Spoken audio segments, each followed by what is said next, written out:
उसका चल रहा है।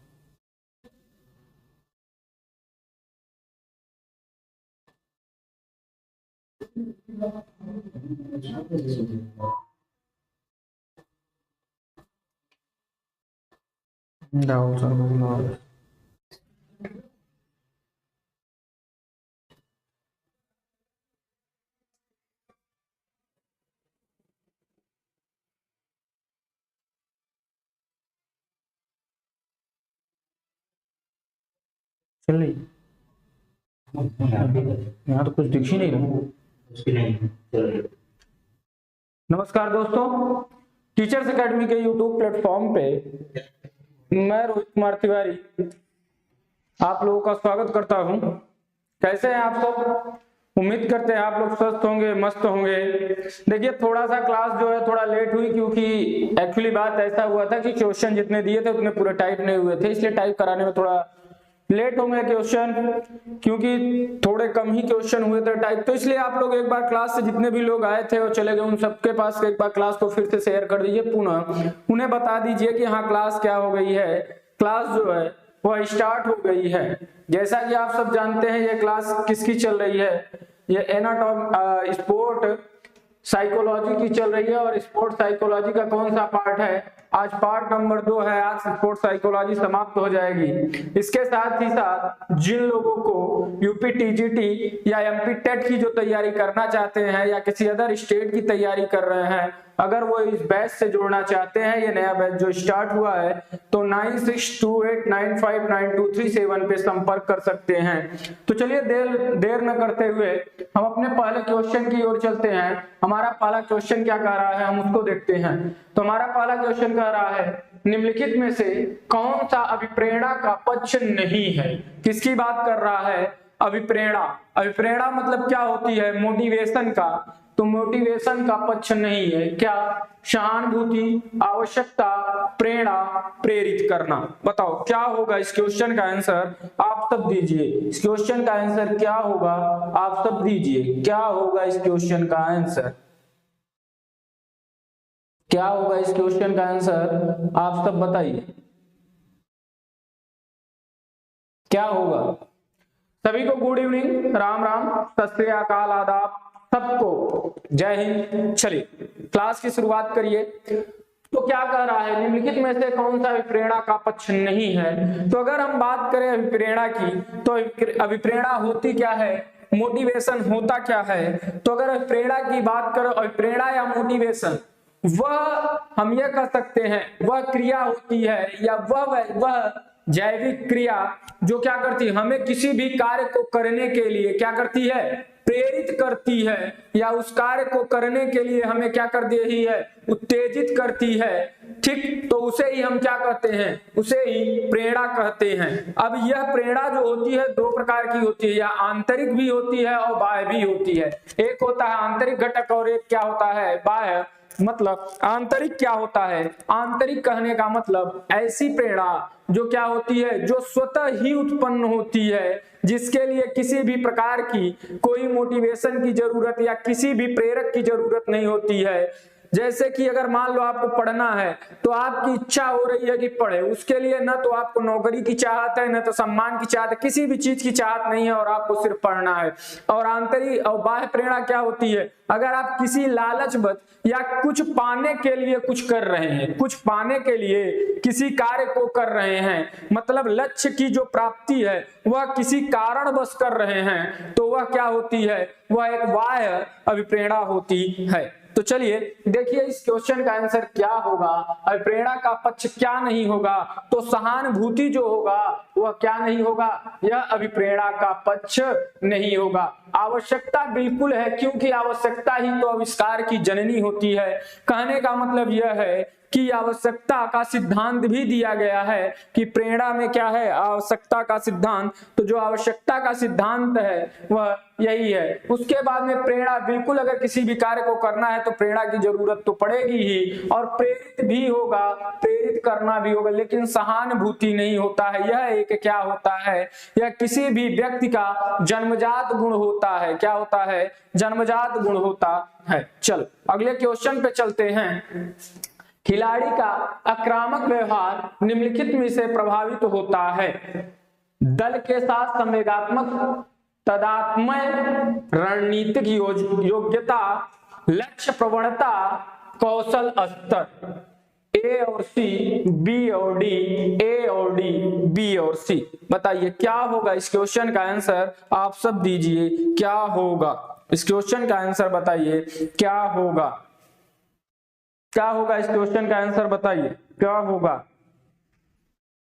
उपेंद्र कुमार, वीरेंद्र कुमार, विजय यादव, मुकेश कुमार, किशन कुमार, पवन, ममता वर्मा, दिलीप कुमार भारती, चलिए संजू,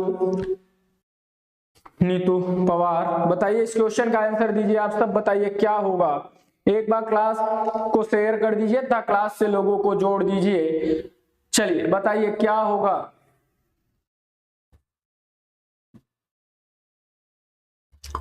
चलिए तो क्या होगा? तो अगर आक्रामकता की मैं बात करूं, ये जो आक्रामकता होती है, यह आक्रामक व्यवहार क्या होता है? तो आक्रामकता क्या होती है? आक्रामकता की बात करें तो ऐसी क्रिया जिसके द्वारा हम विपक्षी को क्या पहुंचाते हैं? हानि पहुंचाते हैं। क्या पहुंचाते हैं? या जिसकी वजह से या जिस कारण से हम क्या करते हैं? हम विपक्षी को हानि पहुंचाने का काम करते हैं। जिस आपके क्या मनोदशा के कारण किसी व्यक्ति को, किसी विपक्षी को क्या पहुंचता है? हानि पहुंचता है, उसी को ही हम क्या कहते हैं? उसी को ही हम कहते हैं क्या? आक्रामकता कहते हैं। आक्रामकता केवल और केवल हानि ही पहुंचाने के लिए नहीं होती। आप लोग सुने होंगे कि आक्रामक खिलाड़ी इस समय कौन आ गए हैं? विराट कोहली आ गए हैं, सचिन तेंदुलकर आ गए। तो आक्रामक कहने का मतलब यह है, आक्रामकता जरूरी नहीं है कि वह हानि ही पहुंचाए। आक्रामकता क्या करती है? आक्रामकता जो होती है वह खेल के स्तर को भी बढ़ाती है। इसलिए आक्रामकता जो होती है वह जरूरी भी होती है। लेकिन अब देखो आक्रामकता कितने प्रकार की होती है? मुख्यतः दो ही प्रकार की होती है। लेकिन अगर वैसे देखा जाए तो आक्रामकता तीन प्रकार की होती है। एक होता है शत्रुतापूर्ण आक्रामकता। शत्रुतापूर्ण आक्रामकता क्या होती है? शत्रुतापूर्ण आक्रामकता वह होती है जब किसी विपक्षी दल के या विपक्षी प्लेयर को क्या करते हैं? हम चोट पहुंचाने की भावना से ही ऐसा कोई कृत्य करते हैं, उसे हम क्या कहते हैं? शत्रुतापूर्ण क्या कहते हैं? आक्रामकता कहते हैं। दूसरा होता है सहायक आक्रामकता। सहायक आक्रामकता क्या होती है? सहायक आक्रामकता वह आक्रामकता होती है जिसमें हम क्या कहते हैं? जिसके हम शत्रुतापूर्ण तरीके से या हमारा इंटेंशन नहीं होता है किसी को या विपक्षी दल को क्या पहुंचाना?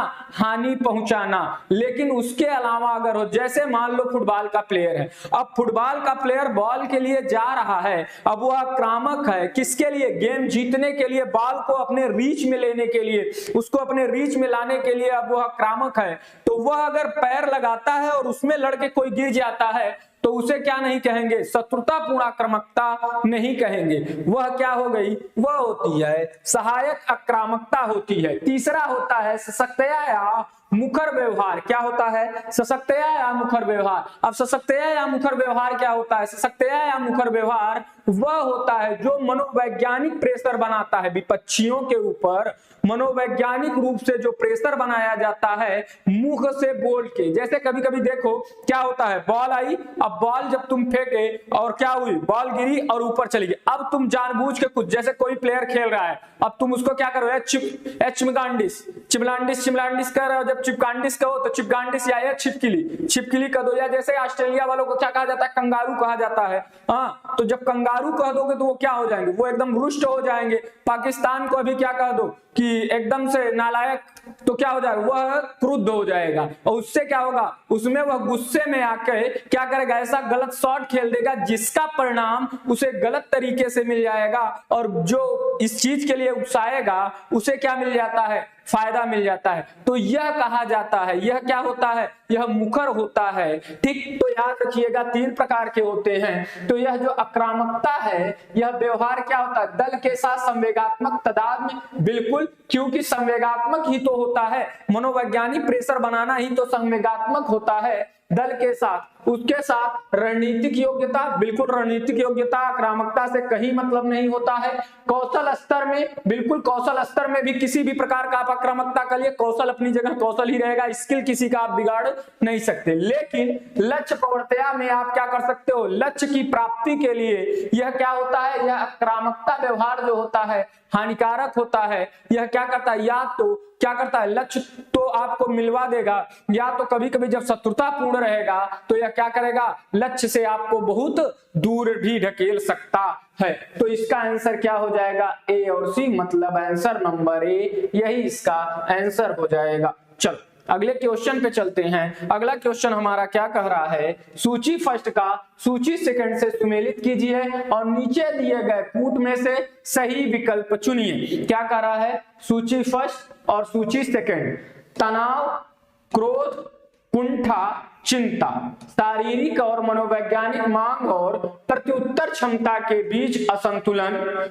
मानसिक और स्नायु संबंधी दबाव का अनुभव, किसी व्यक्ति के विरुद्ध नीच अपराध के प्रत्युत्तर में होता है, मांग की पूर्ति में अनुभवगत प्रतिरोध से उत्पन्न नकारात्मकता। बताओ क्या होगा इस क्वेश्चन का मिलान, बताइए क्या होगा इस क्वेश्चन का मिलान, चलिए बताइए क्या होगा। मुकेश सक्सेना जी गुड इवनिंग, आप सभी को गुड इवनिंग। चलिए आप सभी को गुड इवनिंग। बिल्कुल किशन कुमार जी, बहुत क्लोज आंसर है, ऐसे ही आंसर पूछते हैं। देखिए जो केवीएस और एनबीएस पूछता है वो ऐसे ही क्लोज आंसर पूछते हैं कि आपको दिमाग लगाना है कि आपका दिमाग कहां तक लगाएंगे, इस बात पे ले जाता है। वो एकदम एग्जैक्ट आंसर पूछता है कि एग्जैक्ट आंसर क्या होगा, और इसी पे क्या होता है, इसी पे बहुत ज्यादा सिलेक्शन रुक जाता है लोगों का। ठीक, चलिए क्या होगा इस क्वेश्चन का आंसर बताइए। चलिए नमस्कारी और प्रणाम, दुआ आदाब आप लोग आपस में कर लीजिएगा, लेकिन क्वेश्चन का आंसर भी देते चलेंगे तो ज्यादा बढ़िया रहेगा। तो देखिए अगर मैं क्वेश्चन का आंसर बताऊं, तनाव की बात करूं तो ये जो तनाव होता है यह क्या होता है, यह शारीरिक और मनोवैज्ञानिक मांग और प्रत्युत्तर क्षमता के बीच असंतुलन होता है या और कुछ होता है। तो याद रखना यह जो है शारीरिक और मनोवैज्ञानिक मांग और प्रत्युत्तर क्षमता के बीच में असंतुलन नहीं होता, बल्कि यह क्या होता है, यह आपकी चिंता होती है, मतलब मानसिक और स्नायु संबंधी दबाव का अनुभव ही क्या कहलाता है, आपका तनाव कहलाता है। अगर मैं बात करूं आपसे क्रोध की, तो क्रोध क्या होता है, जो क्रोध होता है वह होता है किसी व्यक्ति के विरुद्ध नीच अपराध व प्रत्युत्तर में होना, उसे ही क्या कहते हैं, उसे ही हम क्रोध कहते हैं। क्रोध जब आता है तो आप क्या करते हो, किसी को गुस्सा लगता है तो क्या कर देते हो, उसका सर फाड़ देते हो, किसी को मार दोगे, किसी को गाली दे दोगे या कुछ भी कर देते हो, धक्का मार देते हो। तो ये जो गुण होता है, मतलब वह क्या होता है, जो क्रोध होता है, क्रोध में अपराध आप कर बैठते हो, तो अपराध से क्रोध का संबंध है। कुंठा, कुंठा का मतलब यह है कि ऐसा व्यक्ति जो क्या होता है, जो पूरी तरीके से क्या होता है, एकदम से नकारात्मक रूप में रहता है। जैसे कुछ लोग आदमी कहता है ना, तुम एकदम से कुंठित हो चुके हो, एकदम मानसिकता तुम्हारी क्षुब्ध हो चुकी है, खत्म हो चुके हो। तो कुंठा का मतलब क्या होगा, प्रत्युत्तर क्षमता के बीच असंतुलन, मांग की पूर्ति का अनुभव, प्रतिरोध का उत्पन्न और नकारात्मकता क्या होती है, जो कुंठा से ग्रसित व्यक्ति होते हैं उनके अंदर नकारात्मकता भरी होती है, और जो चिंता होती है यह क्या होती है, शारीरिक और मनोवैज्ञानिक मांग और प्रत्युत्तर क्षमता के बीच असंतुलन होता है। तो तनाव का एक का दूसरा किस में है, देख लो, एक का दूसरा किसी में नहीं है, केवल और केवल ए में है, इसलिए इसका आंसर यही वाला हो जाएगा। एक का दूसरा, दो का क्या है, दो का तीसरा, और सी का क्या हो जाएगा चौथा, और डी का क्या हो जाएगा पहला, यही वाला आंसर होगा। चलो अगले क्वेश्चन पे हम चलते हैं। अगला क्वेश्चन हमारा क्या कहता है, अगला क्वेश्चन कह रहा है प्रेरणा के सिद्धांतों में से कौन सा सिद्धांत जीव विज्ञान संबंधी अभिमुखता रखता है, ड्राइव सिद्धांत, आवश्यकता सिद्धांत, इंस्टिंक्ट सिद्धांत, मानवीय सिद्धांत। बताओ क्या होगा, इस क्वेश्चन का आंसर दीजिए, क्या होगा, क्या होगा बताइए।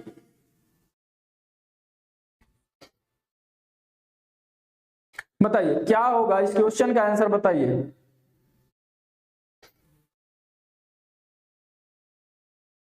क्या होगा इस क्वेश्चन का आंसर बताइए।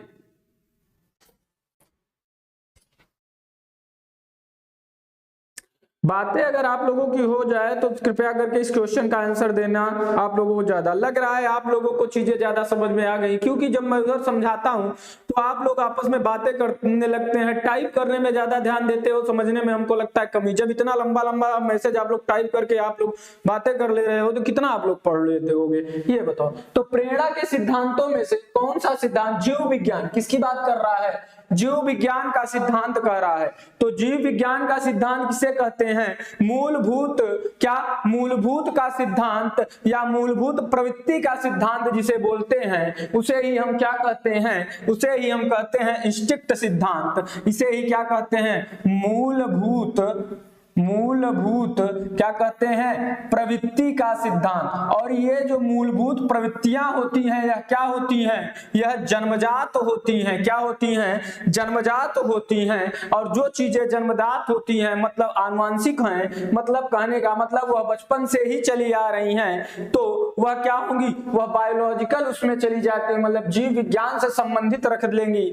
मतलब बायो से संबंधित होंगी। तो हम इसे ही कहेंगे क्या, इसे ही कहते हैं मूलभूत प्रवृत्ति। अगर मैं बात करूं कि इंस्टिंक्ट सिद्धांत जो है या मूलभूत प्रवृत्ति सिद्धांत क्या होता है, तो याद रखना कि सांसारिक उद्दीपकों की प्राप्ति के लिए क्या करना, सांसारिक उद्दीपकों की प्राप्ति के लिए आप जो कार्य करते हो उसी को ही हम क्या कहते हैं, मूलभूत प्रवृत्ति कहते हैं। जैसे कि आपने शेर को देखा, शेर को देखते ही आपके मन में स्वाभाविक सी बात है डर का आना, या आप जा रहे हो, मैंने बताया कि कहाँ गए, भैया की शादी में गए। अब भैया की शादी में गए तो क्या हुआ, अब अपनी साली को देख के आपकी ये मूलभूत प्रवृत्ति है कि आपकी शादी नहीं हुई है, तो आपकी इच्छा जागृत हो गई कि हमारी शादी कहीं भैया के साली से हो जाता तो अच्छा था।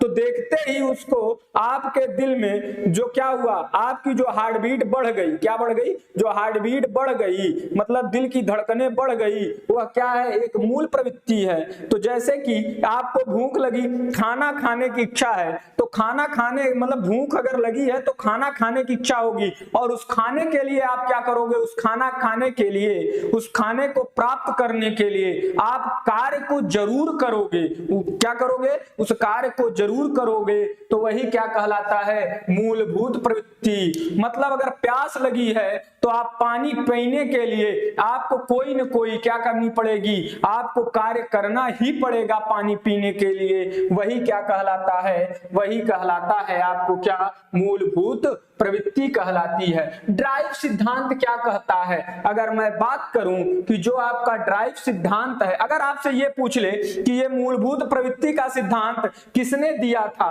तो मूलभूत प्रवृत्ति का सिद्धांत किसने दिया था, विलियम मैकडूगल ने। किसने, विलियम मैकडूगल ने, विलियम मैकडूगल, विलियम मैकडूगल ने दिया था। लेकिन अगर आपसे यह कह दे कि मूल प्रवृत्ति शब्द सबसे पहले किसने प्रयोग किया था, तो याद रखना मूल प्रवृत्ति शब्द सबसे पहले विलियम जेम्स ने प्रयोग किया था। लेकिन इसका इन्होंने क्या किया था, इन्होंने इसके लिए एक मतलब जैसे यही होता है ना कि तुम तो कोई शब्द का प्रयोग कर दी, लेकिन अब उसके विषय में जो पूरा कागज पत्तर सब कुछ इकट्ठा करके उसको जो है एक मान्यता जो दिलाने का काम था वो किसने किया, विलियम मैकडूगल ने किया। इसीलिए इन्हें क्या कहा जाता है, इसका मूलभूत प्रवृत्ति का जनक भी कहा जाता है। अगर आपसे पूछे कि मनुष्यों में कितनी मूलभूत प्रवृत्तियां इन्होंने बताई थी, तो इन्होंने 14 मूलभूत प्रवृत्तियों की बात कही थी। कितनी, 14 मूलभूत प्रवृत्तियों की बात कही थी। अब देखो अगर मैं बात करूं ड्राइव का सिद्धांत, तो ड्राइव या इसे ही क्या कहते हैं, प्रणोद। क्या, प्रणोद क्या कहते हैं, प्रणोद का सिद्धांत या ड्राइव का सिद्धांत। अगर प्रणोद का सिद्धांत या ड्राइव का सिद्धांत की बात करें तो यह किसने दिया था? तो यह दिया था क्लार्क हल ने। किसने दिया था? क्लार्क हल महोदय ने दिया था। और इन्होंने क्या कहा था? इन्होंने यह कहा था कि मनुष्य जो है वह जब पैदा होता है तो वह कुछ न कुछ इच्छाएं लेकर पैदा होता है, और अगर उन इच्छाओं की पूर्ति नहीं होती है तो वह क्या हो जाता है? उदास हो जाता है। तो इसलिए उन इच्छाओं की पूर्ति के लिए इंसान क्या होता है? कार्य करने के लिए प्रेरित होता है। जैसे अब तुम पैदा हुए तो बड़े हो गए, अब तुम्हारी जब थोड़े थोड़े बड़े हुए, जानकार हुए, तो तुम्हारी इच्छा हुई कि एक सुंदर सी कन्या से मेरी शादी हो जाए। अब जब सुंदर से कन्या से शादी हो जाए तो बेरोजगारों को तो कोई पूछने वाला है नहीं, तो जब बेरोजगारों को पूछने वाला है नहीं तो तुम्हारी इच्छा होगी कि भैया नौकरी पालें, एक तो कहीं शादी हो जाए, कोई कन्या मिल जाए हमको। तो उस कन्या के लिए आप क्या कर रहे? पढ़ाई किए। तो वही क्या हुई? यही है प्रणोद का सिद्धांत। मतलब कि जो इच्छाएं हैं वह इच्छाएं खत्म न होने पाए, मरने न पाए, और उन इच्छाओं की पूर्ति के लिए आपको जो कार्य करने के लिए प्रेरित कर रहा है वही क्या होता है? ड्राइव सिद्धांत कहा जाता है। ठीक, अब देखो आवश्यकता की सिद्धांत की अगर मैं बात करूं तो इसे क्या कहते हैं? अभिप्रेरणा की मांग भी कहते हैं। क्या कहते हैं? अभिप्रेरणा की मांग। क्या? अभिप्रेरणा की मांग भी कहा जाता है। अब देखो अभिप्रेरणा की मांग या इसे ही क्या कहा जाता है? आवश्यकता का सिद्धांत कहा जाता है। इसके प्रवर्तक कौन थे? अब्राहम मैस्लो थे। कौन थे? Abraham Maslow. Abraham Maslow.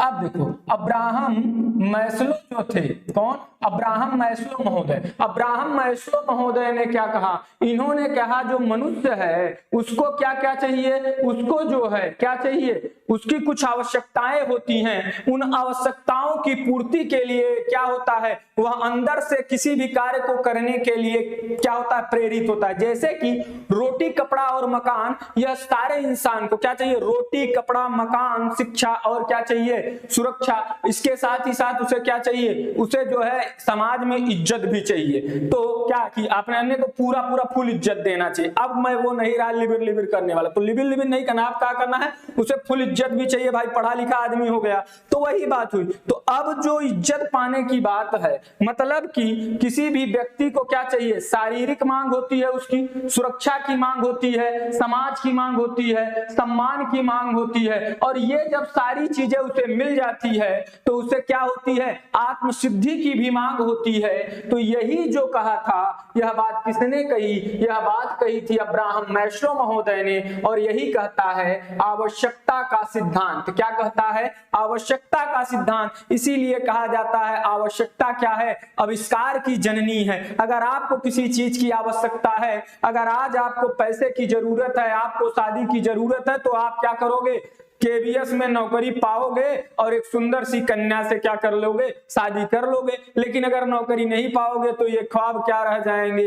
यह अधूरे ही रह जाएंगे। तो इसी को क्या कहते हैं? आवश्यकता का सिद्धांत। मानवीय सिद्धांत क्या कह रहा है? यह आपका क्या कह रहा है? मानवीय सिद्धांत, जिसे मनोविश्लेषण का सिद्धांत कहते हैं, यह किसने दिया था? मनोविश्लेषण का सिद्धांत की अगर मैं बात करूं तो यह सिगमंड फ्रायड महोदय ने दिया था। किसने दिया था? सिगमंड फ्रायड महोदय ने दिया था। इन्होंने मन को 3 भागों में बांटा था, अचेतन मन, चेतन मन और क्या बचता था?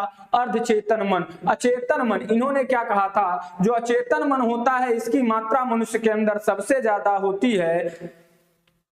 उन्होंने क्या कहा था? उन्होंने यह कहा था कि इनकी जो इच्छाएं होती हैं वह क्या होती हैं? वह सबसे ज्यादा जिसके अंदर होती हैं वह अचेतन मन में होती है। इंसान में कितना? 90% होती हैं। और यह जो 90% होती है यह किनके अंदर होती हैं? यह जो होता है यह इनमें कुछ दमित इच्छाएं भी होती हैं जो कि इंसान के अंदर ही अंदर होती हैं। और उन दमित इच्छाओं की पूर्ति के लिए वह मनुष्य क्या होता है? कुछ कार्य को करने के लिए प्रेरित होता है, इसी को मानवीय सिद्धांत या मनोविश्लेषण का सिद्धांत की बात कहते हैं। तो उम्मीद है आपको समझ में आ गया होगा। अब प्रेरणा के सिद्धांतों के विषय में आपको ज्यादा सोचने की जरूरत नहीं होगी। तनाव के लक्षणों को सह राहत देने के लिए निम्न में से कौन सी तकनीकी का इस्तेमाल किया जाता है? सकारात्मक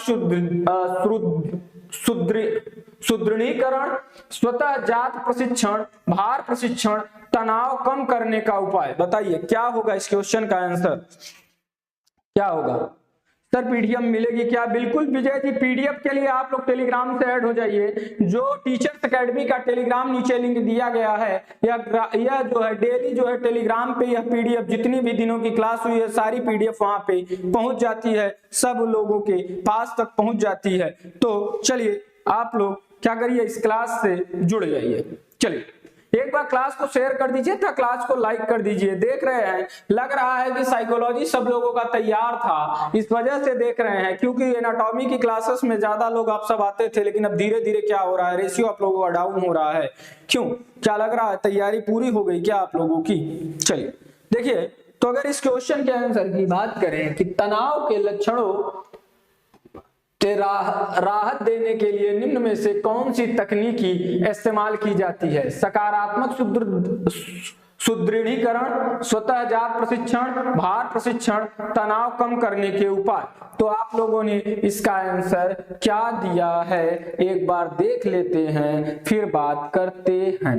तो आप लोगों ने इसका क्या आंसर दिया है देखते हैं। तो ज्यादातर लोगों ने इसका आंसर ए दिया है। क्या दिया है? ज्यादातर लोगों ने इसका आंसर ए दिया है। लेकिन याद रखिए, जो तनाव का लक्षण है, यह देखिए यह क्या कहता है, तनाव अगर है आप लोगों के अंदर और तनाव जब ज्यादा होती है तो उस तनाव से राहत अगर आपको पाना है तो आप क्या करते हो?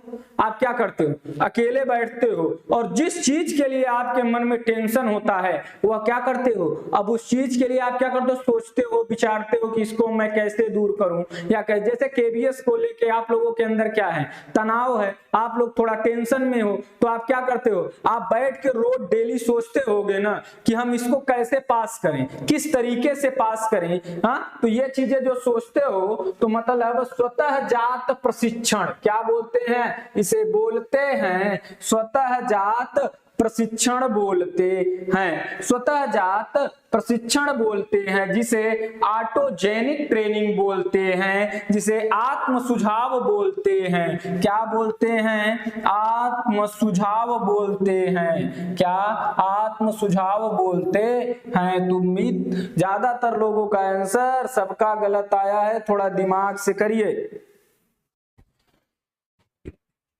चलिए इस क्वेश्चन का आंसर दीजिए। अगर पीडीएफ नहीं मिल पाती है तो मैं बात कर लेता हूं, ऐसा तो हो नहीं सकता, जबकि पीडीएफ जो है विजय कुमार जी डेली की डेली पीडीएफ आप लोगों के पास पहुंच जाती है। चलिए महेश कुमार जी, क्वेश्चन का क्वालिटी लेवल हाई नहीं है, क्वेश्चन का क्वालिटी लेवल बिल्कुल हाई नहीं है। एक चीज बता दे, क्वेश्चन का क्वालिटी लेवल नहीं हाई है, जो टॉपिक हैं वही सारे टॉपिक हैं, वही सारी चीजें हैं जो वहां क्वेश्चन पूछते हैं और उसी तरीके से सारे वो हैं। हाँ, अगर आप लोगों को लग रहा है तो ठीक है, अगली बार से थोड़ा लेवल डाउन कर देंगे, कोई दिक्कत नहीं। चलिए क्या होगा, मनोभाव को इस प्रकार परिभाषित करते हैं। अब मनोभाव को इस प्रकार परिभाषित करते हैं, अनुभूति, विचलित, डरावना भविष्य, जीव की स्थिति। बताओ क्या होगा इस क्वेश्चन का आंसर दीजिए। किसकी बात कर रहा है? मनोभाव। मनोभाव है, अब देखो आपकी जो मनोभाव है, मनोदशा है, मनोदशा क्या होती है? मनोदशा आपकी विचलित होती है। क्या होती है? विचलित होती है। तो ऐसे याद रख लेना। तो जो मनोभाव है इसे ही क्या बोलते हैं? इसे ही संवेग बोलते हैं। इसे ही क्या बोलते हैं? संवेग बोलते हैं, इमोशन बोलते हैं। और इमोशन किसे कहते हैं? अगर इमोशन की बात आ जाए तो याद रखना, इमोशन हम कहते हैं उत्तेजना या भावों में जो उथल पुथल होता है, किसमें, उत्तेजना या भावों में जो उथल पुथल होता है उसे ही हम क्या कहते हैं, संवेग कहते हैं। उसके अलावा अगर हम बात करें कि जो इमोशन होता है, यह इमोशन शब्द किस भाषा का शब्द है, तो याद रखना इमोशन तो इंग्लिश का है, लेकिन यह इमोशन शब्द जो है लैटिन भाषा के शब्द जिसका नाम क्या है, इमूवर्स होता है। क्या इमूवर्स होता है, क्या इमूवर्स होता है, उन वर्ड से बना है। ठीक, चल अगले क्वेश्चन पे चलते हैं। अगला क्वेश्चन क्या कह रहा है, इनमें से कौन अभिप्रेरणा के सिद्धांत, किसकी बात कर रहा है, अभिप्रेरणा के सिद्धांत जीव वैज्ञानिक अधिगम्य होता है। आवश्यकता का सिद्धांत, मानवीयता का सिद्धांत, उद्गार का सिद्धांत, उत्प्रेरक का सिद्धांत, किसकी बात कर रहा है, जीव वैज्ञानिक अधिगम्य, जीव वैज्ञानिक अधिगम्य की बात कर रहा है। अब आवश्यकता का सिद्धांत, मानवीयता का सिद्धांत, उत्प्रेरक का सिद्धांत, उद्गार का सिद्धांत, बताओ क्या होगा। अगर इस क्वेश्चन को, पिछला क्वेश्चन आप लोग समझे होंगे तो इस क्वेश्चन का आंसर आप लोगों को समझ में आ गया होगा।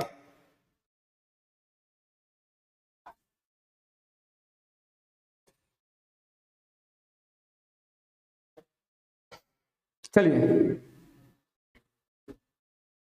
विकास कुमार आपके बच्चे गलत कर रहे हैं सर, मतलब बच्चे तो भैया सभी है, जितने लोग हैं सभी हैं। Vinay Yadav ji good evening. चलिए बताइए क्या होगा।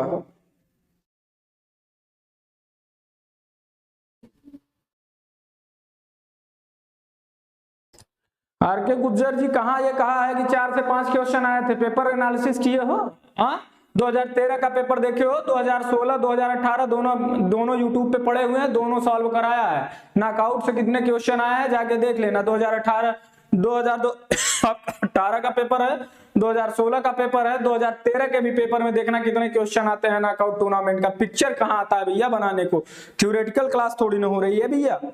हाँ, ये जो देखिए एक चीज बता दे, जो लोग आपको ये छोटी छोटी चीजें बता गए, ये बता देते हैं टूर्नामेंट मैंने पढ़ा दिया, बहुत हुआ बड़ी चीज, हुआ बड़ी चीज नहीं होती। टूर्नामेंट भी पढ़ा देंगे ऐसी बात नहीं है, लेकिन जो इंपॉर्टेंट है टॉपिक वाइज चल रहे हैं उसको आप उस तरीके से चलते रहिए। कहां से कितना क्वेश्चन आता है वो चीज आप लोग एक बार एनालिसिस करेंगे तो ज्यादा बेटर होगा। चलिए देखिए,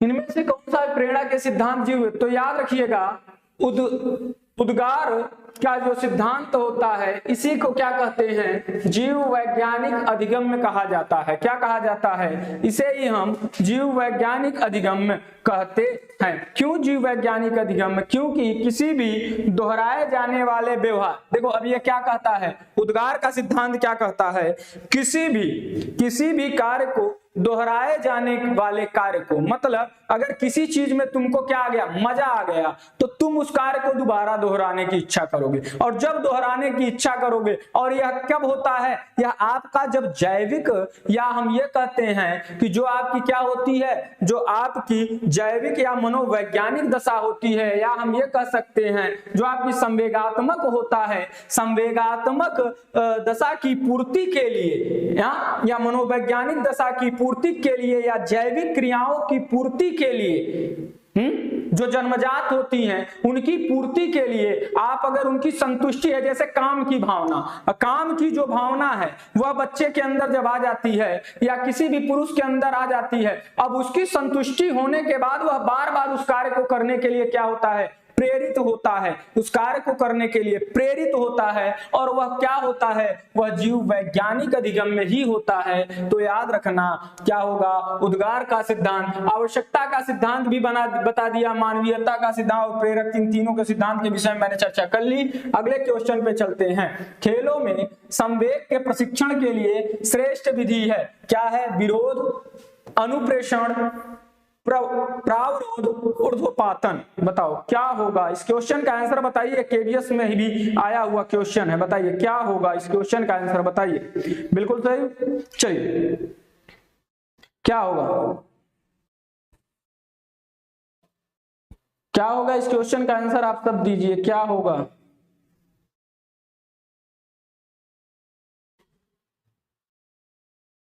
इस क्वेश्चन का आंसर क्या होगा?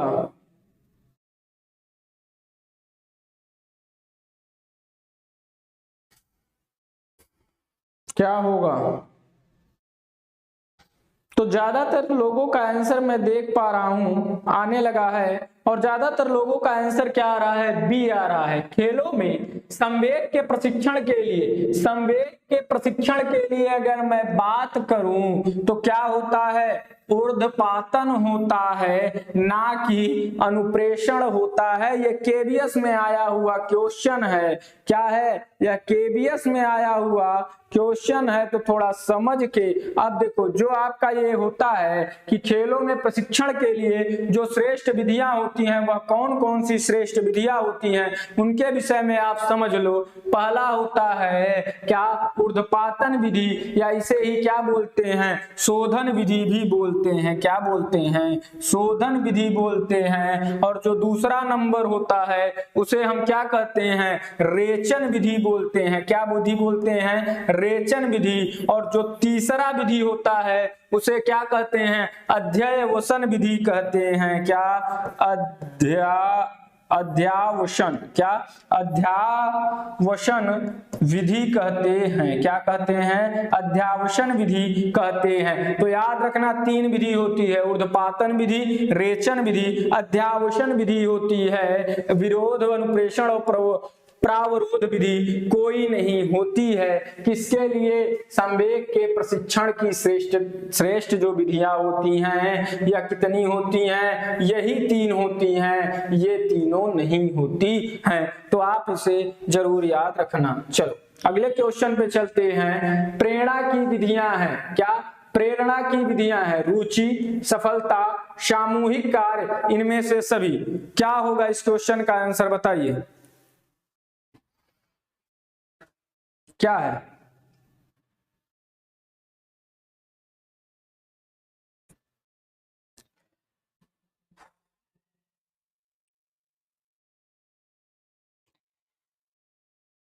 देखिए, आप लोगों से यही कह रहे हैं कि बातें करने की बजाय अगर आप लोग पढ़ लेंगे तो ज्यादा बेटर होगा, वो ज्यादा बेटर होगा।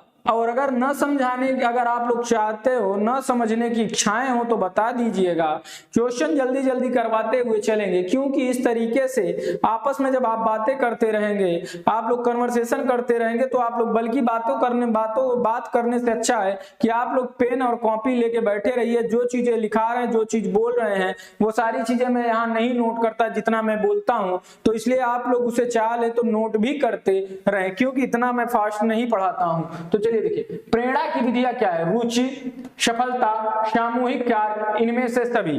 तो जिन लोगों का आंसर इनमें से सभी आ रहा है, उन सभी का आंसर क्या है? उन सभी का आंसर सही है, क्योंकि प्रेरणा की जो विधियां होती हैं वो क्या होती हैं? वह होती है रुचि, सफलता, सामूहिक कार्य। इसके अलावा क्या होता है? स्वस्थ प्रतियोगिता, स्पष्ट, आकर्षक, सूक्ष्म, प्रोत्साहन, प्रशंसा, निंदा, पुरस्कार, दंड, प्रगति का ज्ञान, परिणामों का ज्ञान, सामाजिक कार्यों में भागीदारी। ये सारी चीजें जितनी, मतलब कि जैसे जिस चीज के, अब ऐसे समझो, रटना वही है, समझो इसे कैसे। जो काम करने के लिए, आप किसी भी कार्य को करने के लिए जितना ज्यादा प्रेरित हो रहे, वो चाहे किसी बाह्य प्रेरणा के कारण या आंतरिक प्रेरणा के कारण, वो चाहे किसी लालच बस कर रहे हो, या किसी अपनी आत्म संतुष्टि के लिए कर रहे हो, या किसी डर या भय की वजह से कर रहे हो, किसी न किसी कारण वजह से आप अगर कोई कार्य कर रहे हो, तो वो सारी चीजें जो होती हैं, वो सारी चीजें प्रेरणा की क्या होती हैं? प्रेरणा की विधियां होती हैं। जैसे किसी को अगर मारोगे तो वह डर के मारे पढ़ेगा, किसी को पुरस्कार मिल रहा है तो वह पुरस्कार के मारे क्या करेगा? पढ़ेगा। कोई बच्चा है अगर, या मान लीजिए कोई व्यक्ति खेल रहा है, तो कोई क्या करता है? अपनी इज्जत के लिए, प्रशंसा के लिए, मान के लिए, सम्मान के लिए खेलता है। कोई क्या करता है? कोई कड़ी मेहनत इसलिए करता है कि उसमें मोटा रकम है, पुरस्कार अच्छा मोटा है, वो मुझे मिल जाएगा।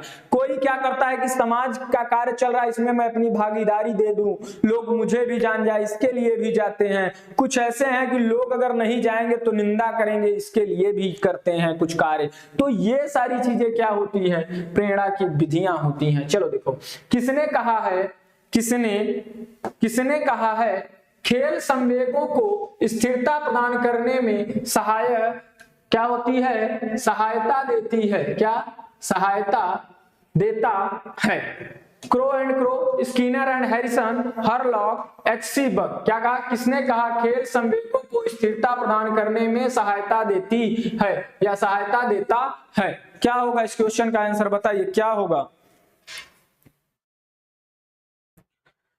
पवन जी पढ़ ले तो ज्यादा बेटर है, इतने लंबे लंबे आप कमेंट कर रहे हैं। हम आपसे यही कहेंगे, मैं समझ गया हूं कि आप हैं, अच्छी बातें हैं, अगर क्लास अच्छी लग रही है तो ठीक है, अच्छी बात है, पढ़ ले ज्यादा बेटर है, ठीक है ना। आप लोग पढ़ते रहे। देखिए क्या है कि देखिए ज्यादा फोकस करिए पढ़ाई पे, क्योंकि अब एग्जाम बहुत ज्यादा दिन नहीं है, तो थोड़ा अगर आप लोग जितना ज्यादा मेहनत कर लोगे वो आपके लिए ही होगा, आपके भलाइयों के लिए ही होगा।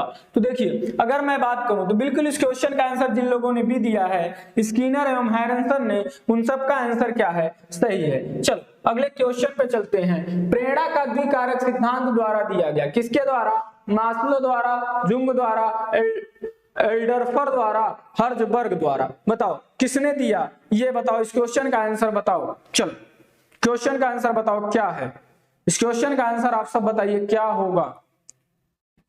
क्वेश्चन का आंसर बताइए, 11 नंबर क्वेश्चन का आंसर क्या होगा।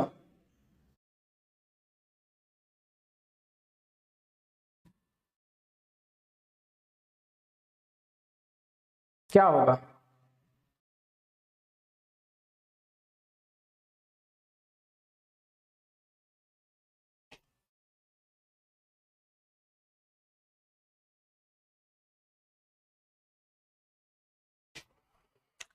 क्वेश्चन का आंसर आप सब दीजिए क्या होगा। तो देखिए अगर इस क्वेश्चन के विषय में मैं बताऊं, क्या कह रहा है, प्रेरणा का द्विकारक सिद्धांत। तो प्रेरणा का द्विकारक सिद्धांत कौन देता है, हर्जबर्ग। कौन देते हैं, हर्जबर्ग जो है, ये जो है क्या कहते हैं, यह प्रेरणा का द्विकारक सिद्धांत की बात कहते हैं। इन्होंने क्या कहा, इन्होंने दो कारक दिए, क्या दिए, इन्होंने दो कारक दिए, और वो दो कारक क्या थे, एक था संतोष और एक था क्या, एक था असंतोष। एक था संतोष और एक क्या था, असंतोष।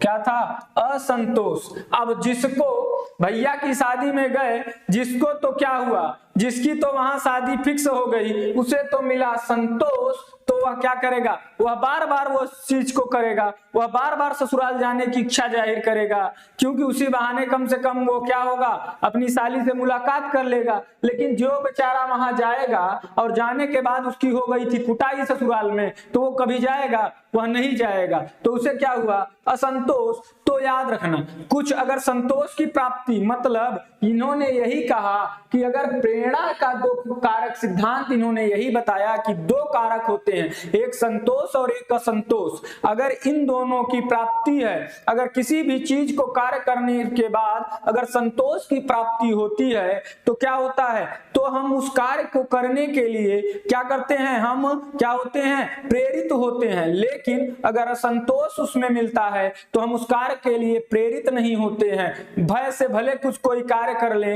लेकिन बिना भय के हम कोई कार्य नहीं करते हैं। असंतोष है तो हम उस कार्य को नहीं करेंगे। जैसे कि अगर आप कोई काम किए और क्या हुआ, पापा ने निकाला और 100 रुपया दे दिया, तो आप खुश, अब पापा ने 1 रुपया नहीं दिया, ऊपर से 2 लप्पड़ भी दिए, तो पता चलेगा अगली बार क्या कर दोगे, वो काम वहीं पे बंद कर दोगे। ठीक, तो याद रखना किसने दिया, हर्जबर्ग ने। चल अगले क्वेश्चन पे चलते हैं। प्रेरणा का पुनर्बलन, किसकी बात कर रहा है, पुनर्बलन सिद्धांत दिया गया जुंग के द्वारा, हर्जबर्ग के द्वारा, स्किनर के द्वारा, मैस्लो के द्वारा। किसके द्वारा बताओ, इस क्वेश्चन का आंसर आप सब दीजिए क्या होगा। इस क्वेश्चन का आंसर आप सब दीजिए क्या होगा। क्वेश्चन का आंसर, अगर क्लास अच्छी लग रही हो तो आप सब क्लास को लाइक कर दीजिए, जितने भी लोग देख रहे हैं वह सब क्लास को लाइक कर दीजिए अगर क्लास अच्छी लग रही हो, आप लोगों को पसंद आ रही हो। और इसके साथ ही साथ और लोगों को क्लास से जोड़िए। और क्लास खत्म होने के बाद भी, जैसे मान लीजिए कुछ लोग क्या हैं, कुछ लोग जैसे कुछ महिलाएं होती हैं जिनके परिवार है, जो अपने परिवार में बिजी है, वो अगर उस टाइम नहीं पढ़ पाती, तो उनके लिए है कि आप उनके भी पास क्या कर सकते हो, क्लास को शेयर कर सकते हो, जिससे वो भी क्या करें, वो भी पढ़ाई कर ले। तो चलिए सबको ध्यान में रखते हुए हम इसीलिए शाम को क्लास लेके आते हैं। तो चलिए देखिए क्या है, पुनर्बलन की बात करता है।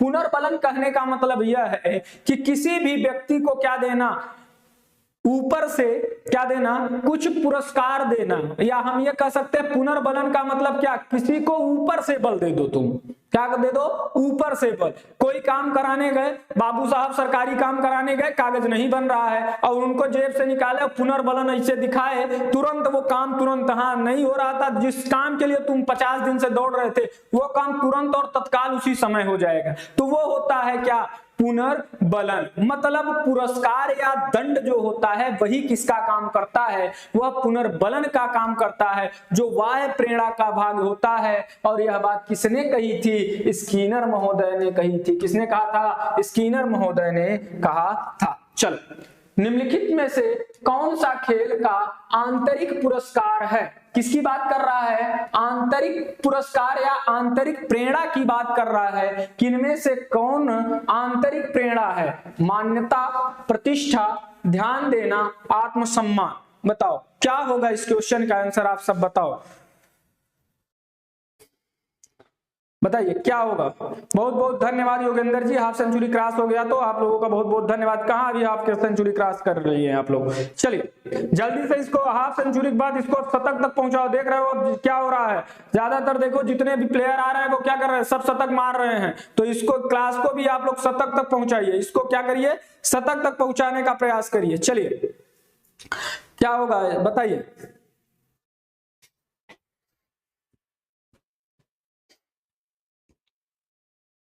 क्या होगा इस क्वेश्चन का आंसर, आप सब दीजिए। तो जैसा कि आप सब देख रहे हैं इस क्वेश्चन का आंसर क्या होगा, देखो अगर मैं बात करूं आपसे तो जो मान्यता है, एक क्या है, प्रतिष्ठा है, ध्यान देना है, आत्मसम्मान है। देखो आत्मसम्मान के लिए अगर तुम कोई भी कार्य कर रहे हो तो वह क्या है, वह क्या होगा, आत्मसम्मान के लिए अगर तुम कोई कार्य कर रहे हो तो वह क्या होता है, वह आंतरिक प्रेरणा होती है। लेकिन अगर मान्यता, कोई अगर मान्यता है मतलब तुम बाध्य हो उस चीज के लिए, कोई नियम कानून बना दिया गया और फिर तुमको करना पड़ रहा है, तब उस कार्य के लिए तुम क्या हो, मजबूर हो। तो अगर मान्यताओं की पूर्ति के लिए अगर आप कोई कार्य करने के लिए प्रेरित हो रहे हैं तो वह क्या है, वह जो है आंतरिक कभी भी नहीं होता है।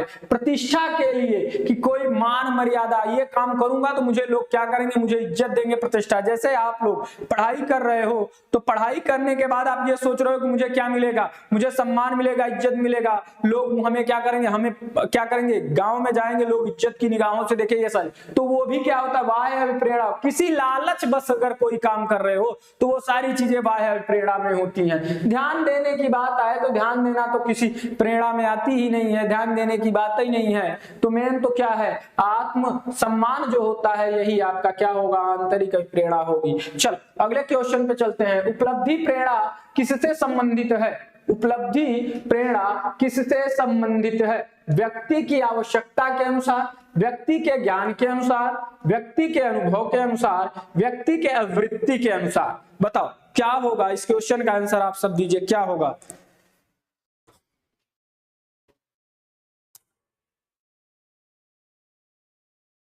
रॉकर्स जी देखिए मैथ की क्लास तो हो रही भैया, मैथ की क्लास बराबर हो रही है, पीजीटी की हो रही है, टीजीटी की हो रही है, सब हो रही है। बीएम सर बिल्कुल क्लास ले रहे हैं, क्लास लेते हैं आप लोग। हाँ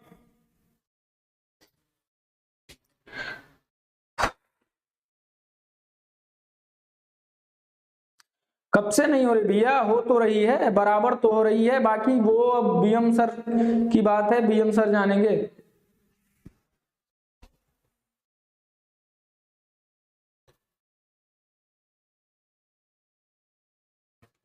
बिल्कुल रमेश चौरसिया जी, मैं बता रहा हूं ना, जब तक आपकी नौकरी नहीं लगी होगी तो लोग क्या कहते होंगे, लोग यही कहते होंगे अरे निठल्ला है, इसकी बात मत करो, पढ़ रहा है, पैसा बर्बाद कर रहा है अपने पिताजी का। इसीलिए दुनिया को जब आप क्या करो, एकदम बड़ी खामोशी के साथ दोगे तो वो ज्यादा बेटर है। आपकी कलम बोलनी चाहिए, आपका मुंह नहीं बोलना चाहिए। आप जितना शांत रह के क्या करोगे, जितना शांत रह के मेहनत करोगे और जिस दिन सफल होगे, मतलब कोई जानेगा ही नहीं। आप इसे एकदम जैसे गुमनाम से इंसान बैठे हो और अचानक से जब ज्वालामुखी की तरफ फूटोगे ना तो क्या होगा, लोग देखेंगे आपको, अरे ये तो क्या था, ये तो छुपा रुस्तम निकला, कहीं बैठा था, इसे कोई जानता नहीं था और आज ये क्या से क्या हो गया। तो ये सारी बातें होनी चाहिए, ये गुण होने चाहिए। चलिए, तो अगर मैं इस क्वेश्चन का आंसर आप लोगों से बात करूं आपसे कि उपलब्धि की जो प्रेरणा होती है यह किससे आती है, तो उपलब्धि की जो प्रेरणा होती है वह व्यक्ति के किससे आती है, अनुभव से नहीं आएगी। किससे आएगी? व्यक्ति के आवश्यकताओं से आएगी। किससे आएगी? आवश्यकताओं से आएगी। व्यक्ति के ज्ञान से नहीं आएगी, व्यक्ति के अवृत्तियों से भी नहीं आएगी। अवृत्ति का मतलब क्या होता है? अगर मैं आपसे पूछूं कि ये जो अवृत्ति है, अवृत्ति का मतलब क्या होता है? अवृत्ति का मतलब क्या होता है? बता सकते हैं आप कि अवृत्ति का मतलब क्या होता है? अवृत्ति का मतलब उसके जो मूल आचरण है, मतलब जो मौलिक गुण है, उसकी बात कर रहा है। तो उपलब्धि जो है कब मिलती है? जब आपको उस चीज की आवश्यकता होगी। जितनी ज्यादा आपको आवश्यकता होगी उतना ज्यादा आप उस कार्य को करने के लिए प्रेरित होंगे। अगर आपको 10 दिन से बिना खाए रख दिया जाए और फिर आपके सामने क्या किया जाए, कोई अगर एक टुकड़ा भी दे दे तो आप क्या करोगे? जितने दिन से भूखे बैठे रहोगे, जितने दिन से प्यासे रहोगे, उतनी तेज आप कोई भी कार्य करने के लिए, मतलब खाना पाने की अगर आपको उम्मीद है कि वहां खाना मिलेगा तो आप उस कार्य को करने के लिए इतना तेज भागोगे, पूछो मत। क्यों? क्योंकि वो आपकी मुख्य आवश्यकता है। तो जो अगर आपको आवश्यकता नहीं, अगर देखिए जिन लोगों का पढ़ने में मन नहीं लगता, इसका मतलब है कि उनको उस चीज की आवश्यकता है ही नहीं। एक्चुअली में उनके माँ बाप अभी उनको पैसा दे रहे हैं, अभी उनको किसी भी प्रकार का कोई टेंशन नहीं है। लेकिन अगर जो क्या कर रहा है, रात दिन मेहनत कर रहा है, वो उसे क्या है, उसे आवश्यकताओं की जरूरत है। उसे क्या है, उसे बहुत ज्यादा आवश्यकता है पैसों की, अपने परिवार की क्या मुसीबत जो है उसको दूर करने की आवश्यकता है, तो इसलिए वह ज्यादा मेहनत करता है। तो याद रखना, ये आवश्यकता ही क्या है, जो आपकी क्या होती है, प्रेरणा के लिए है। चल, निम्नलिखित में से कौन मनोवैज्ञानिक आशंका का एक लक्षण नहीं है? चक्कर आना, मन स्थिति में उतार चढ़ाव, लगातार चिंता, उदासी या खिन्न। बताओ क्या होगा? इस क्वेश्चन का आंसर दीजिए, क्या होगा? क्या होगा? इस क्वेश्चन का आंसर दीजिए, क्या होगा? क्या होगा? इस क्वेश्चन का आंसर दीजिए।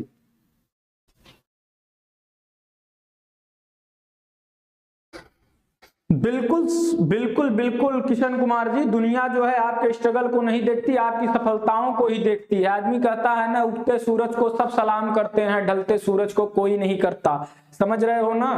तो उगता हुआ सूरज बनो, ऐसा नहीं है, लेकिन ढलते हुए सूरज को भी लोग अब सलाम करने लगे हैं, ऐसी बात नहीं है। चलिए देखिए, लेकिन हाँ, मेहनत आपकी क्या हो, रंग लाए, भगवान करे सब के सब क्या हो जाओ, आप जितने भी लोग हो वो सब क्या हो जाओ, वो सब जो है आप लोग केवीएस में सेलेक्ट हो जाओ। तो देखो, अगर मैं बात करूं तो ये जो होता है मनोवैज्ञानिक आशंका क्या है? मन स्थिति में उतार चढ़ाव, बिल्कुल यह क्या है, मन स्थिति में उतार चढ़ाव क्या है, मनोवैज्ञानिक आशंका है। लगातार चिंता, बिल्कुल चिंता भी क्या है, मनोवैज्ञानिक आशंका है। उदासीनता और खिन्नता जो होती है यह भी क्या है, यह भी आपकी क्या है, मनोवैज्ञानिक आशंका है। लेकिन ये जो चक्कर आना है, यह चक्कर आना मनोवैज्ञानिक वो नहीं है, मनोवैज्ञानिक नहीं है। यह क्या होता है, यह जो है जान लो किसी चीज की कमी है आपके अंदर क्या है, मान लो कि ब्लड की कमी है या किसी भी चीज की कमी हो गई, आपकी तबीयत नहीं सही है, तब भी क्या आ सकता है, चक्कर आ सकता है। यह रोग का भी कारण हो सकता है, हरासमेंट का भी कारण हो सकता है, आपकी क्या हो सकते हैं, आपके थकान का भी कारण हो सकता है चक्कर आना। तो याद रखना यह नहीं होगा। चलो अगले क्वेश्चन पे चलते हैं। सूची फर्स्ट को सूची सेकंड के साथ सुमेलित कीजिए तथा नीचे दिए गए कोड से सही उत्तर चुनिए। वृद्धि, विकास, वयस्कता, सीखना, उच्च परिपक्वता की ओर प्रगति परिवर्तन, परिपक्वता के बाद गुणात्मक परिवर्तन, आकार व बनावट में वृद्धि, व्यवहार में सुधार की प्रक्रिया। क्या होगा? A B C D, 2 3 4 1, 3 2 1 4, 4 3 2 1, 1 2 3 4। बताओ क्या होगा? इस क्वेश्चन का आंसर आप सब बताइए, क्या होगा? क्या होगा बताइए, इस क्वेश्चन का आंसर दीजिए आप सब, क्या होगा?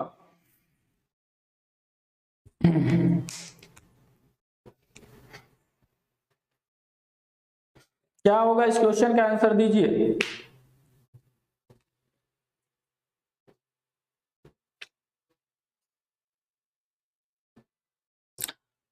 देखिए एक बार हम मिला लेते हैं। सबसे पहले अगर वृद्धि की बात करें तो वृद्धि क्या होता है, वृद्धि आकार और बनावट में क्या होता है, आकार और बनावट में जो आपकी क्या होती है, वृद्धि होती है, उसे ही हम क्या कहते हैं, उसे हम वृद्धि कहते हैं। अगर विकास की बात करें तो उच्च परिपक्वता की ओर प्रगति या परिवर्तन ये होगा, या परिपक्वता के बाद गुणात्मक परिवर्तन, दो चीजें हैं। तो याद रखना अगर मैं विकास के विषय में बात करूं तो परिपक्वता के बाद जो गुणात्मक परिवर्तन होता है वह होगा, क्या होगा, जो परिपक्वता के बाद गुणात्मक परिवर्तन होगा वह होगा। वयस्कता की बात करें तो यह क्या होगा, वयस्कता की अगर मैं बात करूं तो यह क्या होता है, यह होता है उच्च परिपक्वता की ओर प्रगति और परिवर्तन। और सीखना क्या है, व्यवहार में जो परिवर्तन या व्यवहार में सुधार की जो प्रक्रिया है यही होता है क्या है आपकी सीखना। ठीक, तो देखो पहले का 3 किस्में हैं, तो पहले का 3 किस्में हैं, पहले का 3 केवल और केवल बी के अंदर है और किसी के अंदर नहीं है। तो ज्यादातर सभी लोगों का आंसर सही है। चलिए अगले क्वेश्चन पे चलते हैं। अगला क्वेश्चन हमारा क्या कह रहा है, परसोना क्या बात कर रहा है, परसोना शब्द किस भाषा से लिया गया है, परसोना शब्द किस भाषा से लिया गया है, बताइए क्या होगा। इस क्वेश्चन का आंसर दीजिए, बताइए क्या होगा इस क्वेश्चन का आंसर, आप सब दीजिए। चलिए इस क्वेश्चन का आंसर आप सब दीजिए, क्या होगा, क्या होगा, क्या होगा इस क्वेश्चन का आंसर दीजिए। परसोना शब्द जर्मनी, रोमन, लैटिन और हिंदी, क्या होगा। देखो ये जो परसोना है अगर मैं बात करूं तो ये पर्सनालिटी जो होती है, क्या होती है, पर्सनालिटी जो शब्द होती है वह लैटिन भाषा के परसोना से बना हुआ है। किससे, लैटिन भाषा के परसोना से बना हुआ होता है। और जो परसोना होता है इसका मतलब क्या होता है, इसका मतलब होता है क्या, इसका मतलब होता है मुखौटा या वेशभूषा, ऐसा वेशभूषा या मुखौटा जो क्या, जो कलाकार अपने कला के प्रदर्शन के लिए क्या करते हैं, पहनते हैं। तो उसी से बना हुआ है आपका कौन, पर्सनालिटी बना हुआ है। तो याद रखना परसोना शब्द कहाँ का भाषा का शब्द है, लैटिन भाषा का शब्द है। चल अगले क्वेश्चन पे चलते हैं। निम्नलिखित में से कौन कृत्रिम अभिप्रेरणा, किसकी बात कर रहा है, कृत्रिम अभिप्रेरणा का प्रकार नहीं है नहीं है। ऐसे ही क्वेश्चन पूछे वहां है और नहीं है ज्यादा करेगा। देखो प्रशंसा और भर्त्सना, पुरस्कार एवं दंड, प्रभाव का नियम, सहज क्रिया, बताओ क्या होगा, बताओ क्या होगा। इस क्वेश्चन का आंसर आप सब दीजिए, क्या होगा, क्या होगा इस क्वेश्चन का आंसर। देखते हैं कितने लोग सही देते हैं। सभी लोगों का आंसर अब की बार ये वाले क्वेश्चन का पढ़ेंगे कौन क्या आंसर देता है। चलिए देखिए क्या करते हैं। देखिए योगेंद्र कुमार ने 18 का बी दिया है, पवन जी ने सी दिया है, महेश का D, Bharat Singh, Madhu Yadav D, Shanti Devi D, Mamta Verma D, motivation Dada D, Bharat Singh D, Ashutosh Pandey D, Pawan D. बदलता रहता है आप लोगों का आंसर 20-20 में। हाँ भावना वर्मा डी, नीतू 18 का बी, उपेंद्र कुमार डी, चलिए क्या नाम है, वीरेंद्र कुमार 18 का डी, यादव बॉय 18 का D, Sanju D, Ajay Vishwakarma D, Mukesh Saxena D, Neelam Kumari D, prince Rajbhar D, Vijay Yadav D, Mukesh Kumar D, Kishan Kumar D, Rajkumar D. ज्यादातर लोगों का आशु शुक्ला डी, विनय यादव डी सही है। चलिए ज्यादातर लोगों का मैं देख रहा हूं, कौशल्या डी, अतुल्य वर्मा डी, ज्यादातर लोगों का आंसर डी आ रहा, बिल्कुल सही। आप सब लोगों का आंसर सही है, इसलिए आप लोग अपने लिए ताली बजाइए कि सब लोगों का आंसर, जितने भी लोग हैं, जितने भी लोगों ने आंसर दिया है, ज्यादातर लोगों ने आंसर दिया और सबका आंसर क्या है, सही आया है। क्या, सहज क्रियाएं। क्योंकि कृत्रिम अभिप्रेरणा क्या होती है, प्रशंसा और भर्त्सना अभी मैं थोड़ी देर पहले आप लोगों को बताया, पुरस्कार और दंड का भी बात बताया, प्रभाव का नियम भी बताया कि प्रभाव का नियम क्या होता है, अगर अच्छा माल मिला तो ठीक लालच के ही इसमें करोगे, लालच के ही कारण कार्य को करोगे, इसलिए यह क्या नहीं है, यह सब क्या है, कृत्रिम है। चलो, किसी व्यक्ति की उचित निर्णय लेने और आलोचनात्मक दृष्टि से विचार करने की क्षमता समझदारी कहलाती है। कौन सी समझदारी? बौद्धिक, आध्यात्मिक, भावनात्मक और सामाजिक। बताओ क्या होगा इस क्वेश्चन का आंसर, आप सब बताइए क्या होगा, क्या होगा इस क्वेश्चन का आंसर, बताइए बताइए इस क्वेश्चन का आंसर बताइए।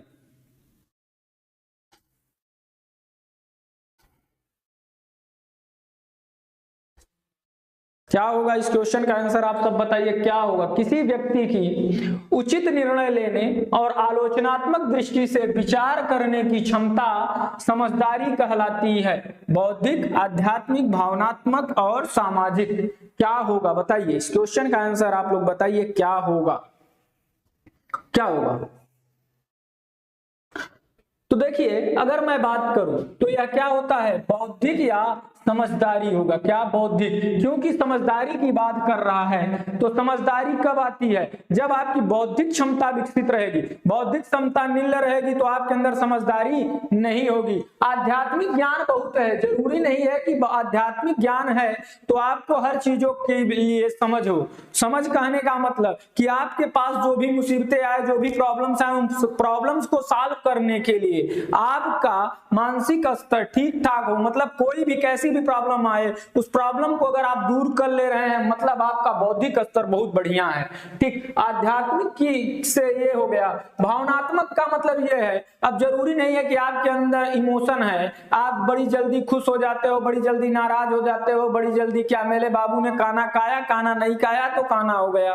तो वो वाला काम नहीं है कि मेरे बाबू ने खाना नहीं खाया, नहीं खाया तो गुस्सा। तो भावनात्मक कितना भी हो, उससे समझदारी विकसित नहीं होती। सामाजिक कहने का मतलब, अब नेताजी भले लिख दे कि कर्मठ, जुझारू, ईमानदार, प्रत्याशी, ठीक, भले कि वो बेचारे अपने घर के लिए भी ईमानदार नहीं हो, ठीक, तो वो बात उसकी वजह से सामाजिक आप बहुत हैं, लेकिन उससे आपकी समझदारी जरूरी नहीं है कि विकसित हो जाए। ठीक है ना, ये जरूरी नहीं है। आप लोग देखते होंगे गांव में आजकल क्या होता है, महिला सीट आरक्षित कर दी गई, जो आपके ग्राम प्रधान बने हुए हैं पता चला वो अंगूठा लगाते हैं। तो ऐसी लोकतंत्र का क्या फायदा कि जो सिग्नेचर भी नहीं कर पाए वो गांव का विकास क्या करेगा।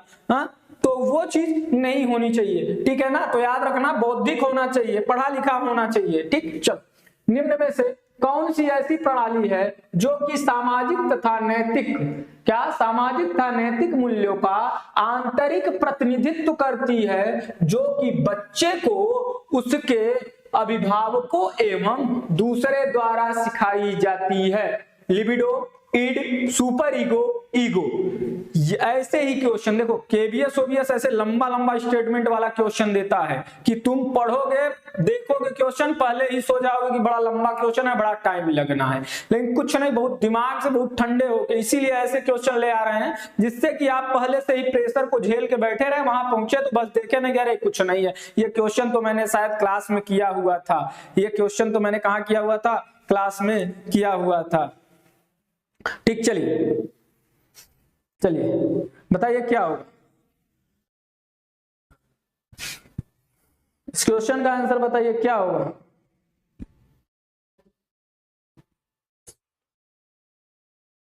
क्या होगा, चलो क्वेश्चन का आंसर बताओ। चलो ठीक है, अच्छी बात है, हंसते मुस्कुराते हुए पढ़ते रहने पे देखिए किसी कोई अन्यथा नहीं लेगा। अगर किसी को अन्यथा लेना है तो ले लेगा, बाकी तो हम तो दूर बैठे ही हैं, क्या कर लोगे तुम लोग मेरा। ठीक है ना, तो इसलिए मैं कहता हूं कि ठीक है, अच्छी बात है, लेकिन बाबू बाबू को जब तक पेपर नहीं हो रहा है केपीएस का और टीजीटी का, तब तक थोड़ा बाबू बाबू को दूर रहोगे तो ज्यादा बेटर होगा, भविष्य का कल्याण हो जाएगा। नहीं, बाबू और बबूनी दोनों का कल्याण हो जाएगा, कोई पूछेगा नहीं। धोबी का कुत्ता ने घर का न घाट का, नौकरी पाओगे तभी तुम्हारी सदियों करेंगे, नहीं नौकरी नहीं पाओगे तो लड़कियों छोड़ के चली जाएगी। ठीक है ना, तो चलो देखो क्या होगा। तो अगर इसकी मैं बात करूं तो मैंने कल आपको बताया था जो सुपर ईगो होता है, क्या सुपर ईगो जो होता है, मैंने बताया था कि 3 चीजें होती हैं। क्या 3 चीजें होती हैं जो कौन थे, फ्रोबेल महोदय थे, उन्होंने क्या बताया था, उन्होंने ये बताया था, सॉरी फ्रोबेल कर रहा हूं, जो आपके कौन थे, सिगमंड फ्रायड ने क्या बताया था, 3 चीजें बताई थी, क्या क्या, इड, ईगो और सुपर ईगो।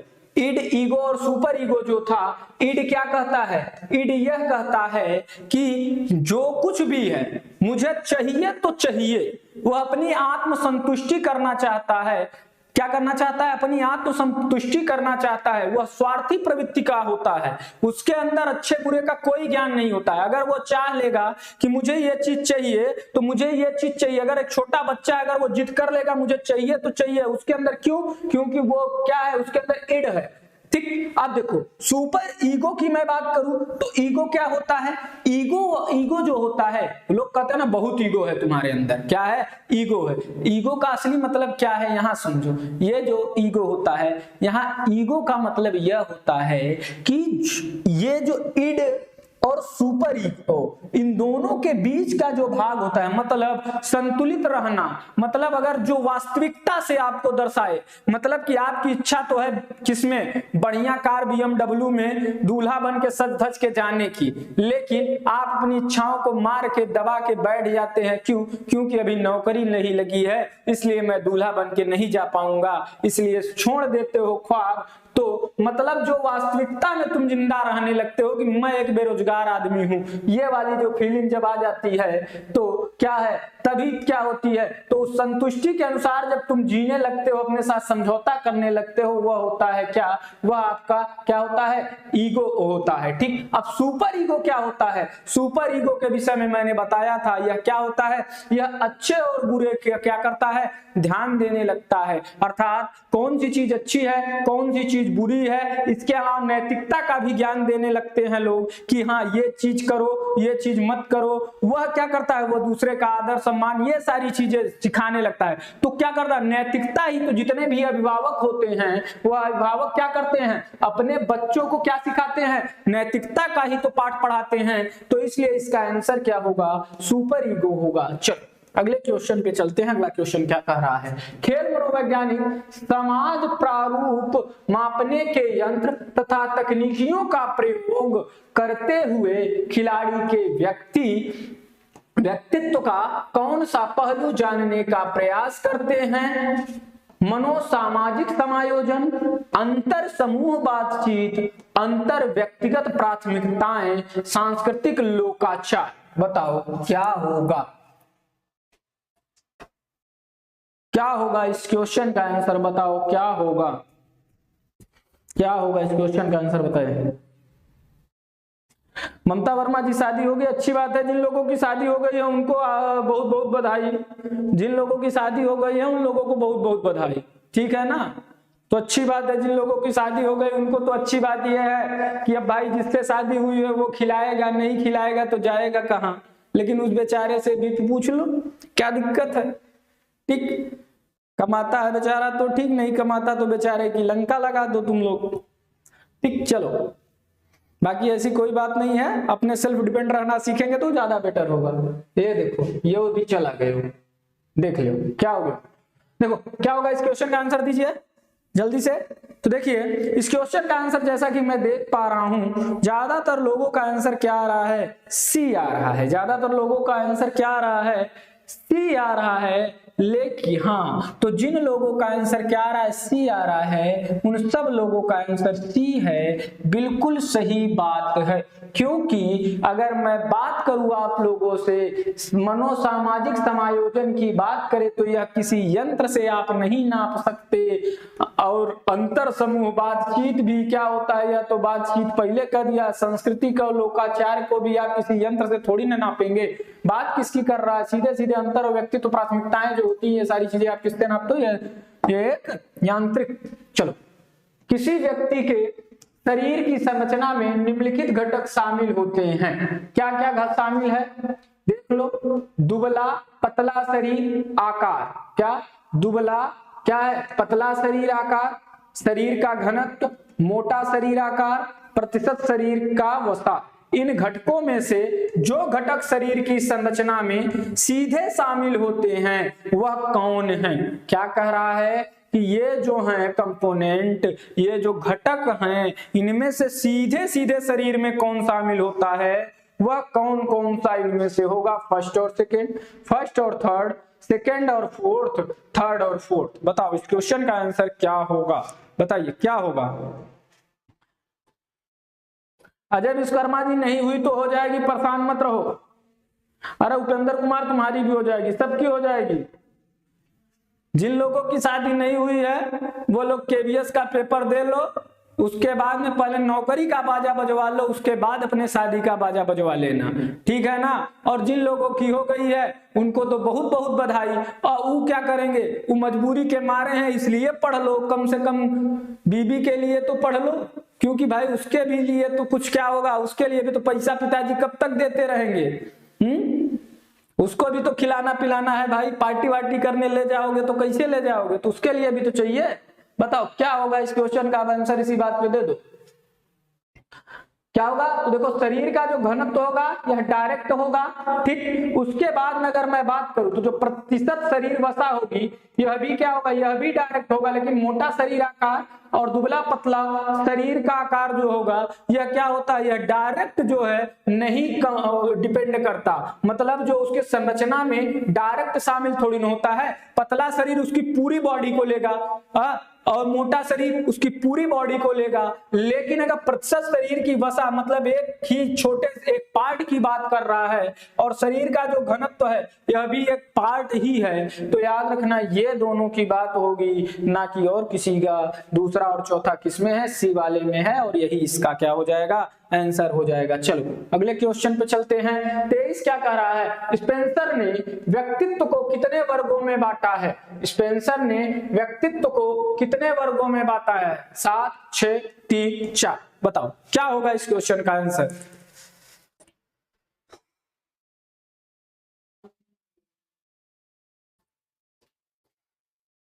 रमेश चौरसिया जी, बीबी से डर लगता है? अरे बीबी से काहे डर लगता है, या बताओ हैं? एक आध बार लग रहा है बीबी ने तुमको बहुत कूट दिया क्या भैया? चलो क्वेश्चन का आंसर दो। बीबी ने कूटा था क्या जो डर लगता है नाम से ही उसके? चलो बताओ क्या होगा।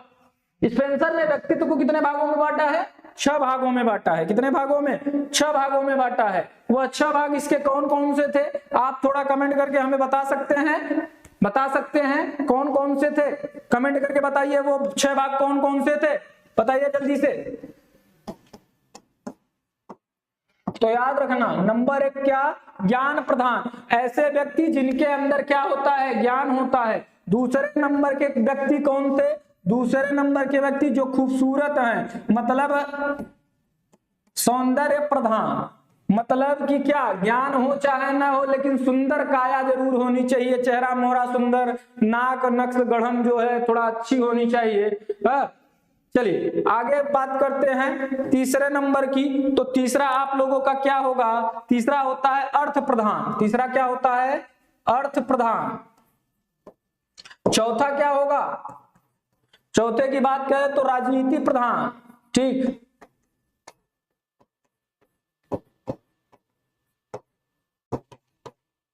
पांचवें नंबर की अगर मैं बात करूं तो क्या होगा? धर्म प्रधान। छठे नंबर का बात करूं तो क्या होगा? समाज प्रधान, ठीक। तो ज्ञान प्रधान कहने का मतलब जो ज्ञानी लोग होते हैं उनकी बात कर रहा है। सौंदर्य प्रधान जो खूबसूरत लोग, अच्छी कद काया के होते हैं, कद काया मतलब कद के होते हैं, काया उनकी सुंदर होती है, एथलेटिक जैसे लोग होते हैं, ठीक। और अर्थ प्रधान, अर्थ मतलब जो रुपया पैसा वाले आदमी होते हैं जिनके पास अच्छा खासा पैसा वैसा होता है। अब अर्थ का मतलब अनर्थ मत निकाल लेना। जैसे आजकल क्या चल रहा है, आजकल ट्रेंड बहुत हो रहा है, अलंकार पढ़े नहीं है लोग, बातों को बिना बातों में ले जाते हैं, तो वो बातों छोड़ दो। यहाँ अर्थ का मतलब भैया समझ लेना, अर्थ का मतलब वो वाला अर्थ नहीं है। अर्थ का मतलब पैसा, धन दौलत, मतलब जो राजशाही लोग होते हैं, ठीक। उसके बाद राजनीतिक प्रधान मतलब जैसे आपके क्या नेतागण लोग हुए। धर्म प्रधान मतलब जो पुजारी पंडित ये सब पुरोहित ये सब लोग होते हैं। समाज प्रधान की अगर मैं बात करूं तो समाज प्रधान में ऐसे लोग जो क्या करते हैं, जो आपके गली मोहल्ले में होते हैं ना, वो थोड़ा क्या होते हैं, मिलनसार व्यक्ति होते हैं, समाज के कार्यों में अपना हाथ और योगदान ये सारी चीजें देते हैं। तो ये बातों पे चलिए अगले क्वेश्चन पे चलते हैं। अगला क्वेश्चन क्या कह रहा है, शरीर वर्गीकरण की प्रणाली की खोज करने वाले सर्वप्रथम ज्ञात व्यक्तित्व कौन से हैं? अनरेस्ट क्रेस्टमर, हिप्पोक्रेटस और विलियम सेल्डन। बताओ क्या होगा इस क्वेश्चन का आंसर, आप दीजिए क्या होगा।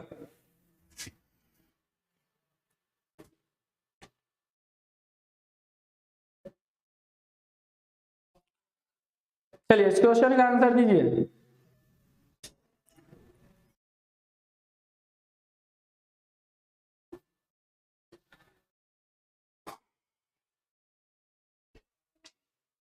क्या होगा इस क्वेश्चन का आंसर, आप सब दीजिए क्या होगा, बताइए। शरीर वर्गीकरण की प्रणाली की खोज करने वाले सर्वप्रथम ज्ञात व्यक्ति कौन है?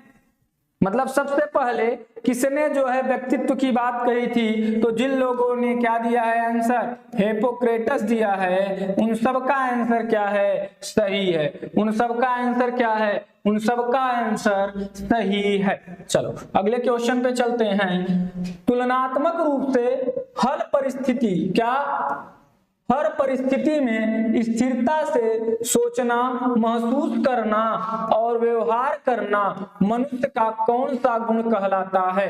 व्यवहार, गुण, व्यक्तित्व, व्यक्ति या व्यक्तित्व? बताओ क्या होगा इस क्वेश्चन का आंसर, बताओ क्या होगा, क्या होगा इस क्वेश्चन का आंसर, आप सब बताइए। क्या होगा इस क्वेश्चन का आंसर, आप सब बताइए। चलिए इस क्वेश्चन का आंसर आप सब बताइए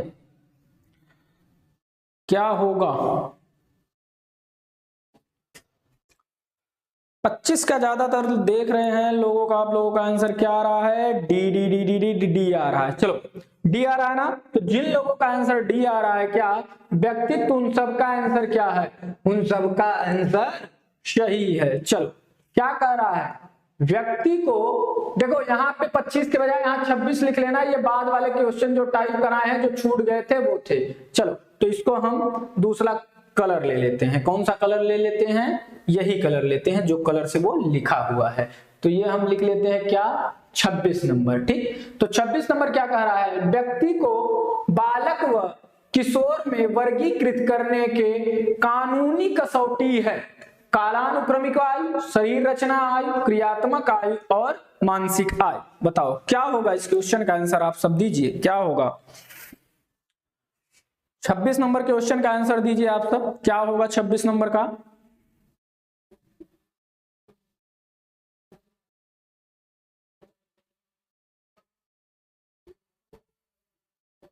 देखो इस क्वेश्चन को भी नहीं समझ रहे हो, इस क्वेश्चन में भी कई लोगों का आंसर डी आ रहा है। तो देखो इस क्वेश्चन का आंसर डी नहीं होएगा, याद रखना। काल क्रमिक अनुक्रमिक आयु, क्यों काल अनुक्रमिक आयु क्यों होता है, आप समझो क्यों होगा, क्योंकि ये बात कर रहा है किशोर वर्गीकृत करने पे, और किसकी बात कर रहा है, कानूनी कसौटी की बात कर रहा है। तो कानून किस पे मानता है, डेट ऑफ बर्थ पे मानता है ना। 7/1/97 फॉर्म भरते हो तो क्या लिखते हो, 7/1/1900 कितना, 96, 1995, 1991, 1990, कुछ 1980, कुछ जो है 1857।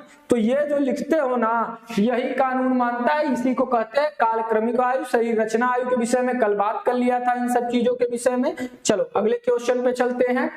ये क्या नंबर है, ये है आपका 27 नंबर का सवाल है। 27 नंबर क्या कह रहा है, सही विकल्प चुनिए।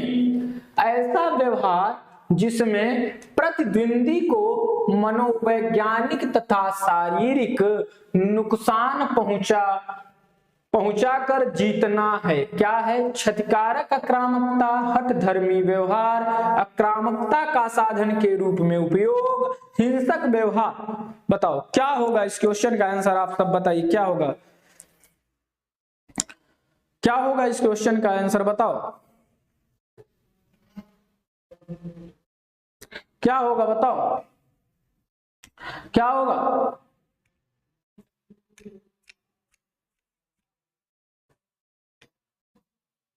क्या होगा इस क्वेश्चन का आंसर आप सब बताइए।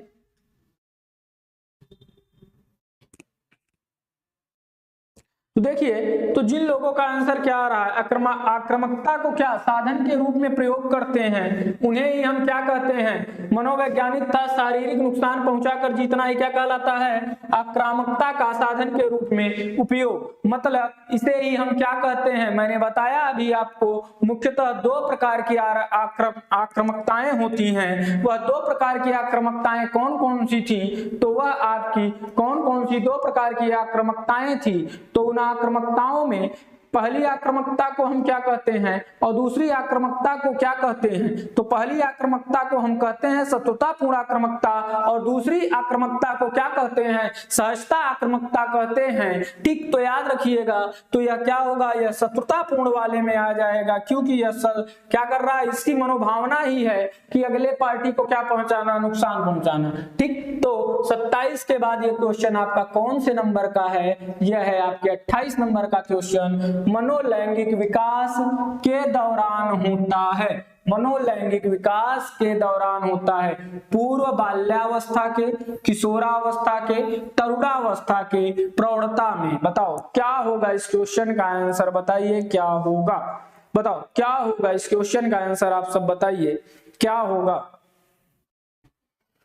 एक बार क्लास धीमे पढ़ रही है, फिर से आप लोग एक बार क्लास को शेयर कर दीजिए तो तगड़े से। चलिए देखिए क्या होगा, क्या होगा इस क्वेश्चन का आंसर आप सब दीजिए, क्या होगा, क्या होगा।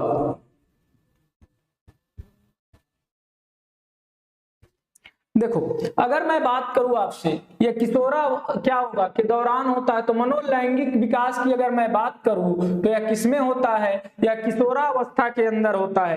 किशोरावस्था कहने का मतलब जब बालक की एज कितनी हो जाती है, बालक की जो एज होती है वह 12 से लेके 13 वर्ष से स्टार्ट होती है और कहां तक, 19 वर्ष तक की आयु जो होती है वह क्या कहलाती है, वह आयु कहलाती है आपकी किशोरावस्था की आयु कहलाती है। अगर इसे क्या कहा जाता है, इसे ही कहा जाता है स्वर्ण काल कहा जाता है। क्या कहा जाता है, इसे स्वर्ण काल कहा जाता है। क्या कहा जाता है, स्वर्ण काल। यह से जीवन का सबसे स्वर्णिम काल कहा जाता है। यह क्वेश्चन पूछा जाता है कि जीवन का सबसे स्वर्णिम काल कौन सा होता है, तो याद रखना जीवन का जो सबसे स्वर्णिम काल होता है वह यही होता है। इसे अमूर्त चिंतन का भी काल कहा जाता है। इसे अमूर्त चिंतन का काल क्यों कहा जाता है, क्योंकि जब बच्चा किशोरावस्था में पहुंच जाता है तो वह अपना क्या कर देता है, अमूर्त चिंतन करना शुरू कर देता है। मूर्त और अमूर्त दो चीजें आती हैं। मूर्त मतलब वह चीज जिसको आप देख रहे हैं, साक्षात छू रहे हैं, पकड़ रहे हैं और उसके विषय में अगर आप चिंतन कर रहे हैं, सोच रहे हैं, विचार रहे हैं तो वह मूर्त चिंतन हुआ। अमूर्त चिंतन का मतलब जैसे आप लोग वहां बैठे हैं और मैं यहां से मैं क्या कर रहा हूं, सोच रहा हूं आपके विषय में कि हाँ आप ऐसे पढ़ रहे होंगे, इस तरीके से बैठे होंगे, इस तरीके से फिर तो ये चीजें जो आती है यह क्या होती है, यह अमूर्त चिंतन की बातें होती हैं। इसे क्या कहता है, संवेगात्मक परिवर्तन का भी काल कहा जाता है। क्यों, क्योंकि यह जब होता है तो इस अवस्था में क्या होता है, बालक के अंदर कुछ क्या होते हैं, चेंजेस होते हैं, हार्मोनल चेंजेस होते हैं। इसके अलावा जैसे कि पुरुषों की अगर बात करें या लड़कों की बात करें तो बालकों में क्या गुण होते हैं, बालकों में जो होते हैं पैतृत्व गुण विकसित होने लगते हैं, आवाज मोटी होने लगती है और क्या होता है, दाढ़ी मूछ आने लगती है, ये सारी चीजें। महिलाओं में क्या होता है, महिलाओं में रजो धर्म का आना शुरू हो जाता है। इसके अलावा क्या होता है, उनके अंदर उनकी आवाज पतली हो जाती है। तो ये जो सारे लक्षण होते हैं यह क्या होता है, संवेगात्मक हम कह सकते क्या कह सकते हैं, ये जो लक्षण होता है वही क्या होता है, मनोलैंगिक लक्षण होता है। अब संवेगात्मक की बात हो तो संवेगात्मक में भी क्या होगा, मतलब क्या, किसी भी चीज का क्या होता है, बड़ी जल्दी, इस अवस्था में क्या होता है, बड़ी जल्दी किसी से प्यार हो जाता है। क्या हो जाता है, बड़ी जल्दी प्यार हो जाता है। एक बार देखे और क्या हो गया, प्यार हो गया है। सब कोई अपना अपना जब दिन याद करोगे ना, इस अवस्था को जब आप लोग याद करोगे, किस अवस्था को, जब आप इस फेज में रहे होगे, जब आप पढ़ रहे होगे हाई स्कूल और इंटर में, तो बड़ी जल्दी आपके अंदर प्यार आ जाता होगा और बड़ी जल्दी आपका दिल टूट जाता था।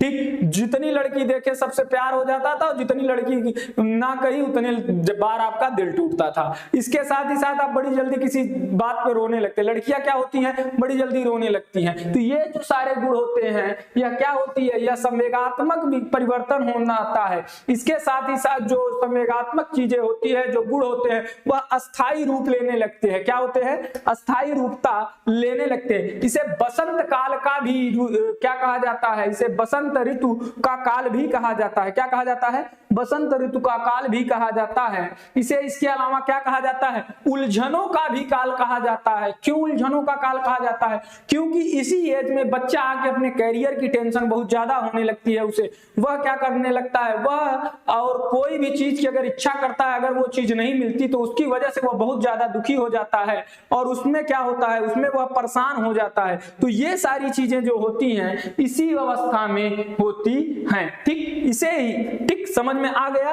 यह क्या होती है, किशोरावस्था। चलो अगले क्वेश्चन पे चलते हैं। अब देखो इसमें जितने नाम बताएं, इन सारे नामों को याद रखना। कोई भी नाम दे सकता है आप लोगों को, कोई भी नाम दे सकता है। ठीक, चलो के बाल जी, क्वेश्चन कहाँ हार्ड है भैया, क्वेश्चन इजी है, कहाँ बहुत ज्यादा हार्ड है। चलिए Shivani Mishra ji, very very nice class, thank you Shivani ji. चलिए देखिए ये क्वेश्चन क्या कह रहा है, ये हमारा कौन सा क्वेश्चन है, ये हमारा 29 नंबर का क्वेश्चन है। किशोरावस्था के दौरान व्यक्ति का वर्तन द्वारा प्रभावित होता है। किसके द्वारा, कुटुंब के द्वारा, अभिजात वर्ग समकक्ष के द्वारा, शाला के द्वारा, पाठशाला, क्या साले के द्वारा, कहां, देखो टाइपिस्ट भी हमको लगता है अपने बीवी से बहुत प्रताड़ित व्यक्ति था, इसलिए वहां पे पाठशाला के बजाय उस बेचारे ने साला लिख दिया। क्योंकि कहा जाता है ना, हाँ, कि सारा काम कैसे कहा जाता है, जोरू का भाई एक तरफ, तो वही वाली हाल है कि पाठशाला की जगह वह साला लिख दिया था। तो याद रखना पाठशाला और समाज। तो बताओ क्या होगा इस क्वेश्चन का आंसर, आप सब दीजिए क्या होगा। 29 का बी, बिल्कुल। क्यों, क्योंकि ये किशोरावस्था की बात करें हम, तो ये जो किशोरावस्था होती है ना, इसमें जो बालक होते हैं ना, वह क्या करते हैं, बालक जो होते हैं, जैसे आप याद करो, तुमको क्या लगता है, तुम अपनी समस्याओं का समाधान किससे कहते थे। इस अवस्था में बालक बहुत दवा रखने लगता है। जब यह अवस्था आती है 15, 16, 17, 18 की अवस्था आती है, तो यह क्या होती है, यह इस अवस्था में बालक ना तो अपनी माँ से कुछ कह पाता है, क्योंकि इसके अंदर हार्मोनल चेंजेस आते हैं, और हार्मोनल चेंजेस आने की वजह से वह शर्म के मारे, लज्जा के मारे, इसके साथ ही साथ वह अमूर्त चिंतन भी विकसित होने लगता है। इसके साथ ही साथ उसके अंदर संवेगात्मक परिवर्तन भी होने लगता है। इन सब चीजों की वजह से बालक क्या करता है, बालक जो होता है वह अपनी बात किसी से नहीं कह पाता। तो इस वजह से वह क्या करता है, अपने साथ जो सहपाठी होता है, जो समकक्ष होते हैं, जो साथ पढ़ने वाले होते हैं, उनसे बातों को रखता है, और वह इतनी बढ़िया शिक्षा दे देते हैं कि आप लोग खुद उसके जानकारी होंगे। कुछ नहीं होता, ले चल, लिटिल लिटिल ले, जो होगा देखा जाएगा, कुछ नहीं होगा, जाने दो, हाँ चलो।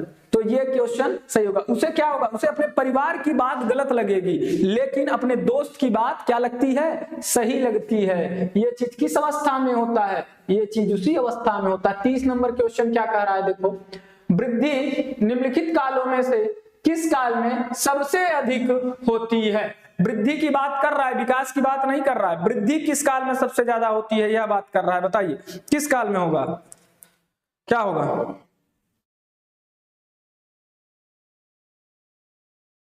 अच्छा, सारी खुदाई एक तरफ, जोरू का भाई एक तरफ। अच्छा, चलिए कोई दिक्कत नहीं। देखिए ये सिर्फ इस वजह से है कि क्लास जो है बोरियत ना हो, क्योंकि ये जो होता है ना, साइकोलॉजी की क्लास में बच्चे बोर हो जाते हैं, सोने होने लगते हैं, उनको समझ में नहीं आता। तो इसीलिए आप लोग क्लास की इंटरेस्टिंग बनी रहे, तो किसी को अगर बुरा लगेगा तो वो बुरा ना मानेगा, इसके लिए हम क्षमा प्रार्थी हैं। कोई भी अन्यथा मत लीजिएगा, ठीक है ना, कि पता चला कोई हो, महिला लोग हो और महिलाएं बुरा मान जाए कि सर देखिए क्या कह रहे हैं, तो ऐसी बात है कि आप लोग अन्यथा मत लीजिएगा। ये सिर्फ इसीलिए है कि आप लोग हंसी मजाक करते हुए पढ़ाई भी करते रहें, बोरियत ना महसूस हो। चलिए, बिल्कुल 0 से 3 ईयर मतलब हम ये कह सकते हैं शैशव काल। जो शैशव काल की अवस्था होती है इसमें सबसे ज्यादा ग्रोथ होता है। अगर मैं बाल्याकाल की बात करूं तो बाल्यावस्था कब से कब तक चलती है? बाल्यावस्था की अगर मैं बात करूं तो यह कब से होती है? जन्म से लेके, क्योंकि अगर शैशव काल को लेगे तो 0 से लेके 3 वर्ष यहाँ ले लो, फिर जो बचेगा 5 से 6 मतलब 4 से लेके 6 यहाँ ले लो। हाँ, अगर केवल बाल्यावस्था लोगे तो कहीं कहीं क्या लिखा रहता है? जन्म से लेके कहाँ 5 से 6 वर्ष तक की जो अवस्था होती है वह क्या होती है? बाल्यावस्था होती है। तरुणावस्था क्या होती है भैया? तरुणावस्था क्या होती है? ठीक, तो तरुणावस्था क्या होती है? तो जो बाल्यावस्था के बाद की जो अवस्था होती है, मतलब जो मेन इसकी तरुणावस्था होती है वह अवस्था होती है आपकी जो 10 से लेके 12 साल की जो मेन अवस्था होती है, ये यही होती है क्या? तरुणावस्था। और किशोरावस्था की बात करें तो मतलब वयस्क अवस्था का जो ऊपर वाला भाग होता है वही होता है आपका क्या? तरुणा। मतलब जो सबसे ऊपर जाके वही होता है क्या? तरुणा वाला भाग होता है। किशोरावस्था तो अभी मैंने बताया ही आपको, कहां से कहां तक, 12 से 13 साल से लेकर 18 साल तक, 19 साल तक जो जाता है उसे किशोरावस्था कहते हैं। उसके बाद प्रौढ़ावस्था आ जाती है। तो ये किस नंबर का क्वेश्चन था? तो ये जो था आपका, चलो इसको यहां से पकड़ लेते हैं, क्या मतलब है 30 के बाद 31 नंबर क्वेश्चन। चलो, तो ये आपका क्या रहेगा? ये रहेगा आपका 31 नंबर क्वेश्चन। तो 31 नंबर क्वेश्चन का आंसर क्या है? निम्न में से कौन सा एक्टोमॉर्फ शरीर रचना का घटक नहीं है? लंबी पतली गर्दन, लंबी अनुदार छाती, मजबूत और लंबी गर्दन, लंबी बाजुओं के साथ लटकते कंधे। बताओ क्या होगा इस क्वेश्चन का आंसर? बताइए।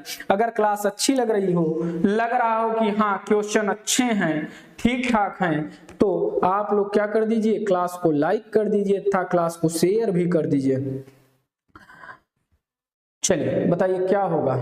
सीमा मौर्य जी गुड इवनिंग। चलिए बताइए क्या होगा। Kishan Pal ji good evening. बताइए क्या होगा इस क्वेश्चन का आंसर? आप सब दीजिए क्या होगा, क्या होगा? आप सब इस क्वेश्चन का आंसर दीजिए क्या होगा।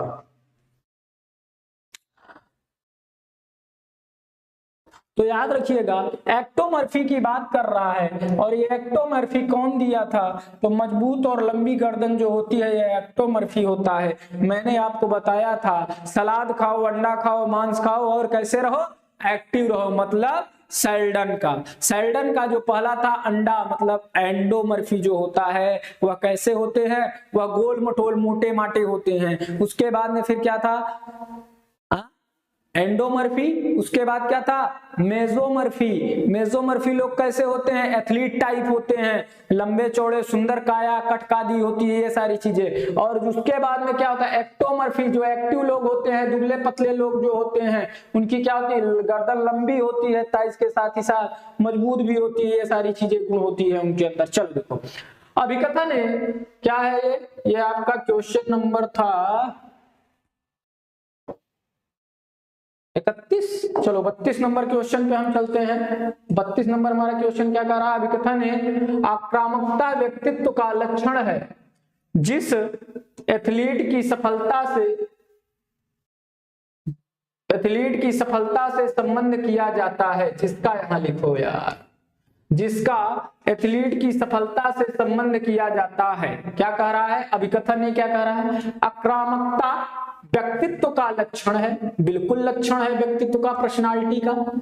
जिसका एथलीट की सफलता से संबंध है, बिल्कुल सफलता से संबंध है, क्योंकि अगर क्या नहीं है, अगर शत्रुतापूर्ण नहीं है तो वह क्या करता है? वह एथलीट की जो क्या होती है सफलता को क्या कर देता है? बढ़ा देता है, किया जाता है। फिर क्या कह रहा है? तर्क क्या दे रहा है? खेलों में आक्रामकता बढ़ी हुई व्यावसायिकता वो सीधा परिणाम है। व्यावसायिकता थोड़ी न है, ये व्यावसायिक थोड़ी न है, ऐसा थोड़ी ना है, जिससे व्यक्ति इंसेंटिवेंस प्राप्त होते हैं? बिल्कुल नहीं। क्यों? क्योंकि ये जो आपकी आक्रामकता है, या आक्रामकता कोई व्यापारिक रूप से थोड़ी ना होता है, यह व्यवसाय थोड़ी ना है, तो इसलिए क्या होगा, ए सही होगा, परंतु आर क्या होगा, गलत होगा। तो कहां है ए सही परंतु आर क्या है, गलत है, और यह क्वेश्चन सही होगा। ऐसे ही क्वेश्चन आएंगे।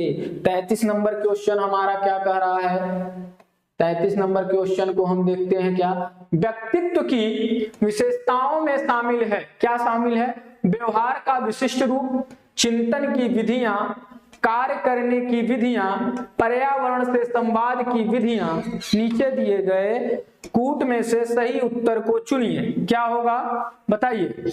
1 और 2 सही है, 1 और 3 सही है, 1 और 4 सही है, 3 और 4 सही है। बताओ इस क्वेश्चन का आंसर क्या होगा।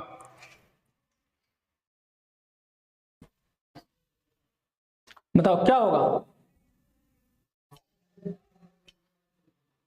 क्या होगा बताओ।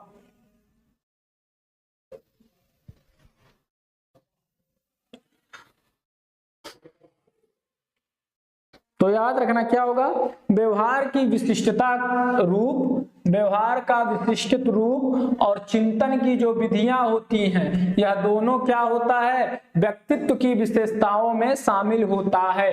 ठीक, तो याद रखना 1 और 2 दोनों सही है। ठीक, चल अगले क्वेश्चन पे चलते हैं। 34 नंबर क्वेश्चन हमारा क्या कह रहा है बताइए।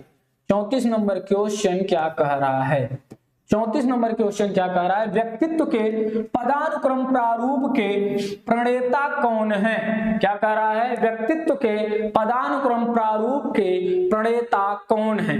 Maslow, Jung, Adler, Gregor. बताओ क्या होगा, पदानुक्रम प्रारूप के प्रणेता कौन है, क्या होगा। इस क्वेश्चन का आंसर आप सब दीजिए, क्या होगा बताइए।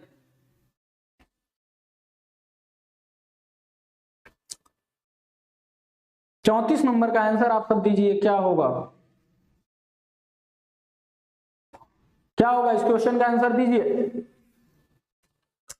क्या होगा, पदानुक्रम प्रारूप की बात कर रहा है। अब प्रणोद की बात कर रहा है तो कौन होगा, मैस्लो। कौन, मैस्लो महोदय होंगे, जुंग होंगे नहीं, एल्डर होंगे नहीं, ग्रेगर होंगे नहीं, तो क्या बचा, मैस्लो बचा। इसलिए अगर इसे ऑप्शन से भी आप जाते तो इस क्वेश्चन का आंसर आप सब सही कर पाते। और आज का आखिरी क्वेश्चन, आज का आखिरी क्वेश्चन क्या है, शरीर प्रकारों के वर्गीकरण के विकास के वर्ष के संबंध आरोही क्रमानुक्रम का निम्नलिखित में से सही अनुक्रम कौन सा है। Sheldon, Kretschmer, Hippocrates, Heath Carter, somatotype. Heath Carter, somatotype, Hippocrates, Sheldon, Kretschmer. Kretschmer, Sheldon, Heath Carter, somatotype, Hippocrates.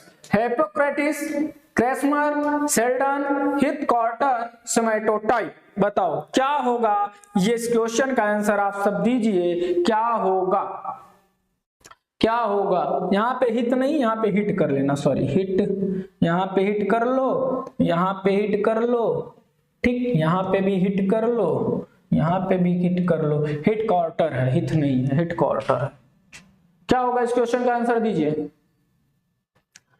तो चलिए, ज्यादातर लोगों का, आप लोगों का आंसर क्या आ रहा है, आप लोगों का आंसर, ज्यादातर लोगों का आंसर क्या आ रहा है, ज्यादातर लोगों का आंसर क्या आ रहा है, ज्यादातर लोगों का, आप लोगों का आंसर क्या आ रहा है, ज्यादातर लोगों का आंसर डी आ रहा है। बिल्कुल, जिन लोगों का आंसर डी आ रहा है उन सबका आंसर सही है, क्योंकि सबसे पहले जो व्यक्तित्व का वर्गीकरण किया था वो हिप्पोक्रेटस ने किया था, फिर क्रेसमर ने किया था, फिर सेल्डन ने, और फिर हिथकॉर्टर, सोमेटोटाइप। ठीक, तो जिन लोगों ने इस क्वेश्चन का आंसर दिया है उन सबका आंसर क्या है, सही है। तो ये हमारा आज का आखिरी क्वेश्चन था। जितने भी टॉपिक थे आपके साइकोलॉजी में, जहां से क्वेश्चन आने थे, उन सारे टॉपिकों से क्वेश्चन ले आया, उनसे जो रिलेटेड थी, जो चीजें थी आसपास से, जहां क्वेश्चन बनने की संभावना थी, उस चीज को भी आप लोगों को समझा दिया गया। और आप लोगों को उम्मीद करते हैं चीजें समझ में आ गई होंगी। अगर क्लास अच्छी लगती होगी आप लोगों को और चीजें अच्छी लगती हैं तो आप लोग ऑफलाइन कमेंट जरूर करके हमें बताया करिए। इसके अलावा साथ ही साथ आप लोग जो भी आपके इष्ट मित्र, दोस्त, सहेली, मित्र या आपकी जो सोना बाबू जो भी हैं, जो तैयारी करते हैं, जो पढ़ना चाहते हैं, जो KVS का एग्जाम देंगे, अगर आपको लगता हो कि उनके लिए भी बेनिफिट है, बेनिफिशियल है, तो आप उनके भी पास क्लास को शेयर कर दीजिएगा। कल एक नए टॉपिक के साथ 7 से 9 डेली की तरह कल फिर मुलाकात होगी आप लोगों के बीच में। कल हम फिर हाजिर होंगे इसी टाइम इसी समय। तो आज की क्लास को हम यहीं तक रखते हैं। तब तक के लिए धन्यवाद, शुभ रात्रि, स्वस्थ रहिए, मस्त रहिए। जय हिंद, जय भारत। चलिए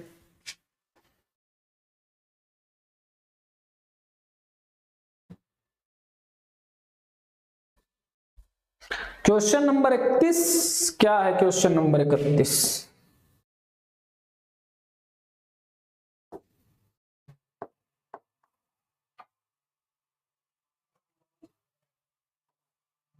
क्या करा भैया? निम्न में से कौन सा एक्टोमॉर्फिक शरीर रचना का घटक सॉरी नहीं है? ओ ठीक ठीक ठीक ठीक ठीक ठीक ठीक, बिल्कुल बिल्कुल। देखो यही मिस्टेक होता है। क्या कहता है? नहीं है, इसकी बात कर रहा है ना। ओ सॉरी सॉरी सॉरी सॉरी।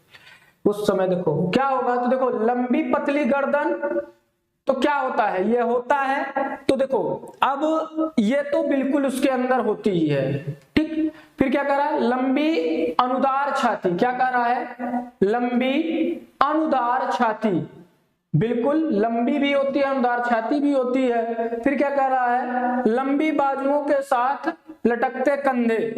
तो लंबी बाजुओं के साथ लटकते कंधे नहीं होगा, क्योंकि लंबी बाजुओं के साथ लटकते कंधे होगा, क्योंकि जो वो होते हैं लंबे व्यक्ति होते हैं ना, तो ये भी गुण होगा, लेकिन ये नहीं होगा।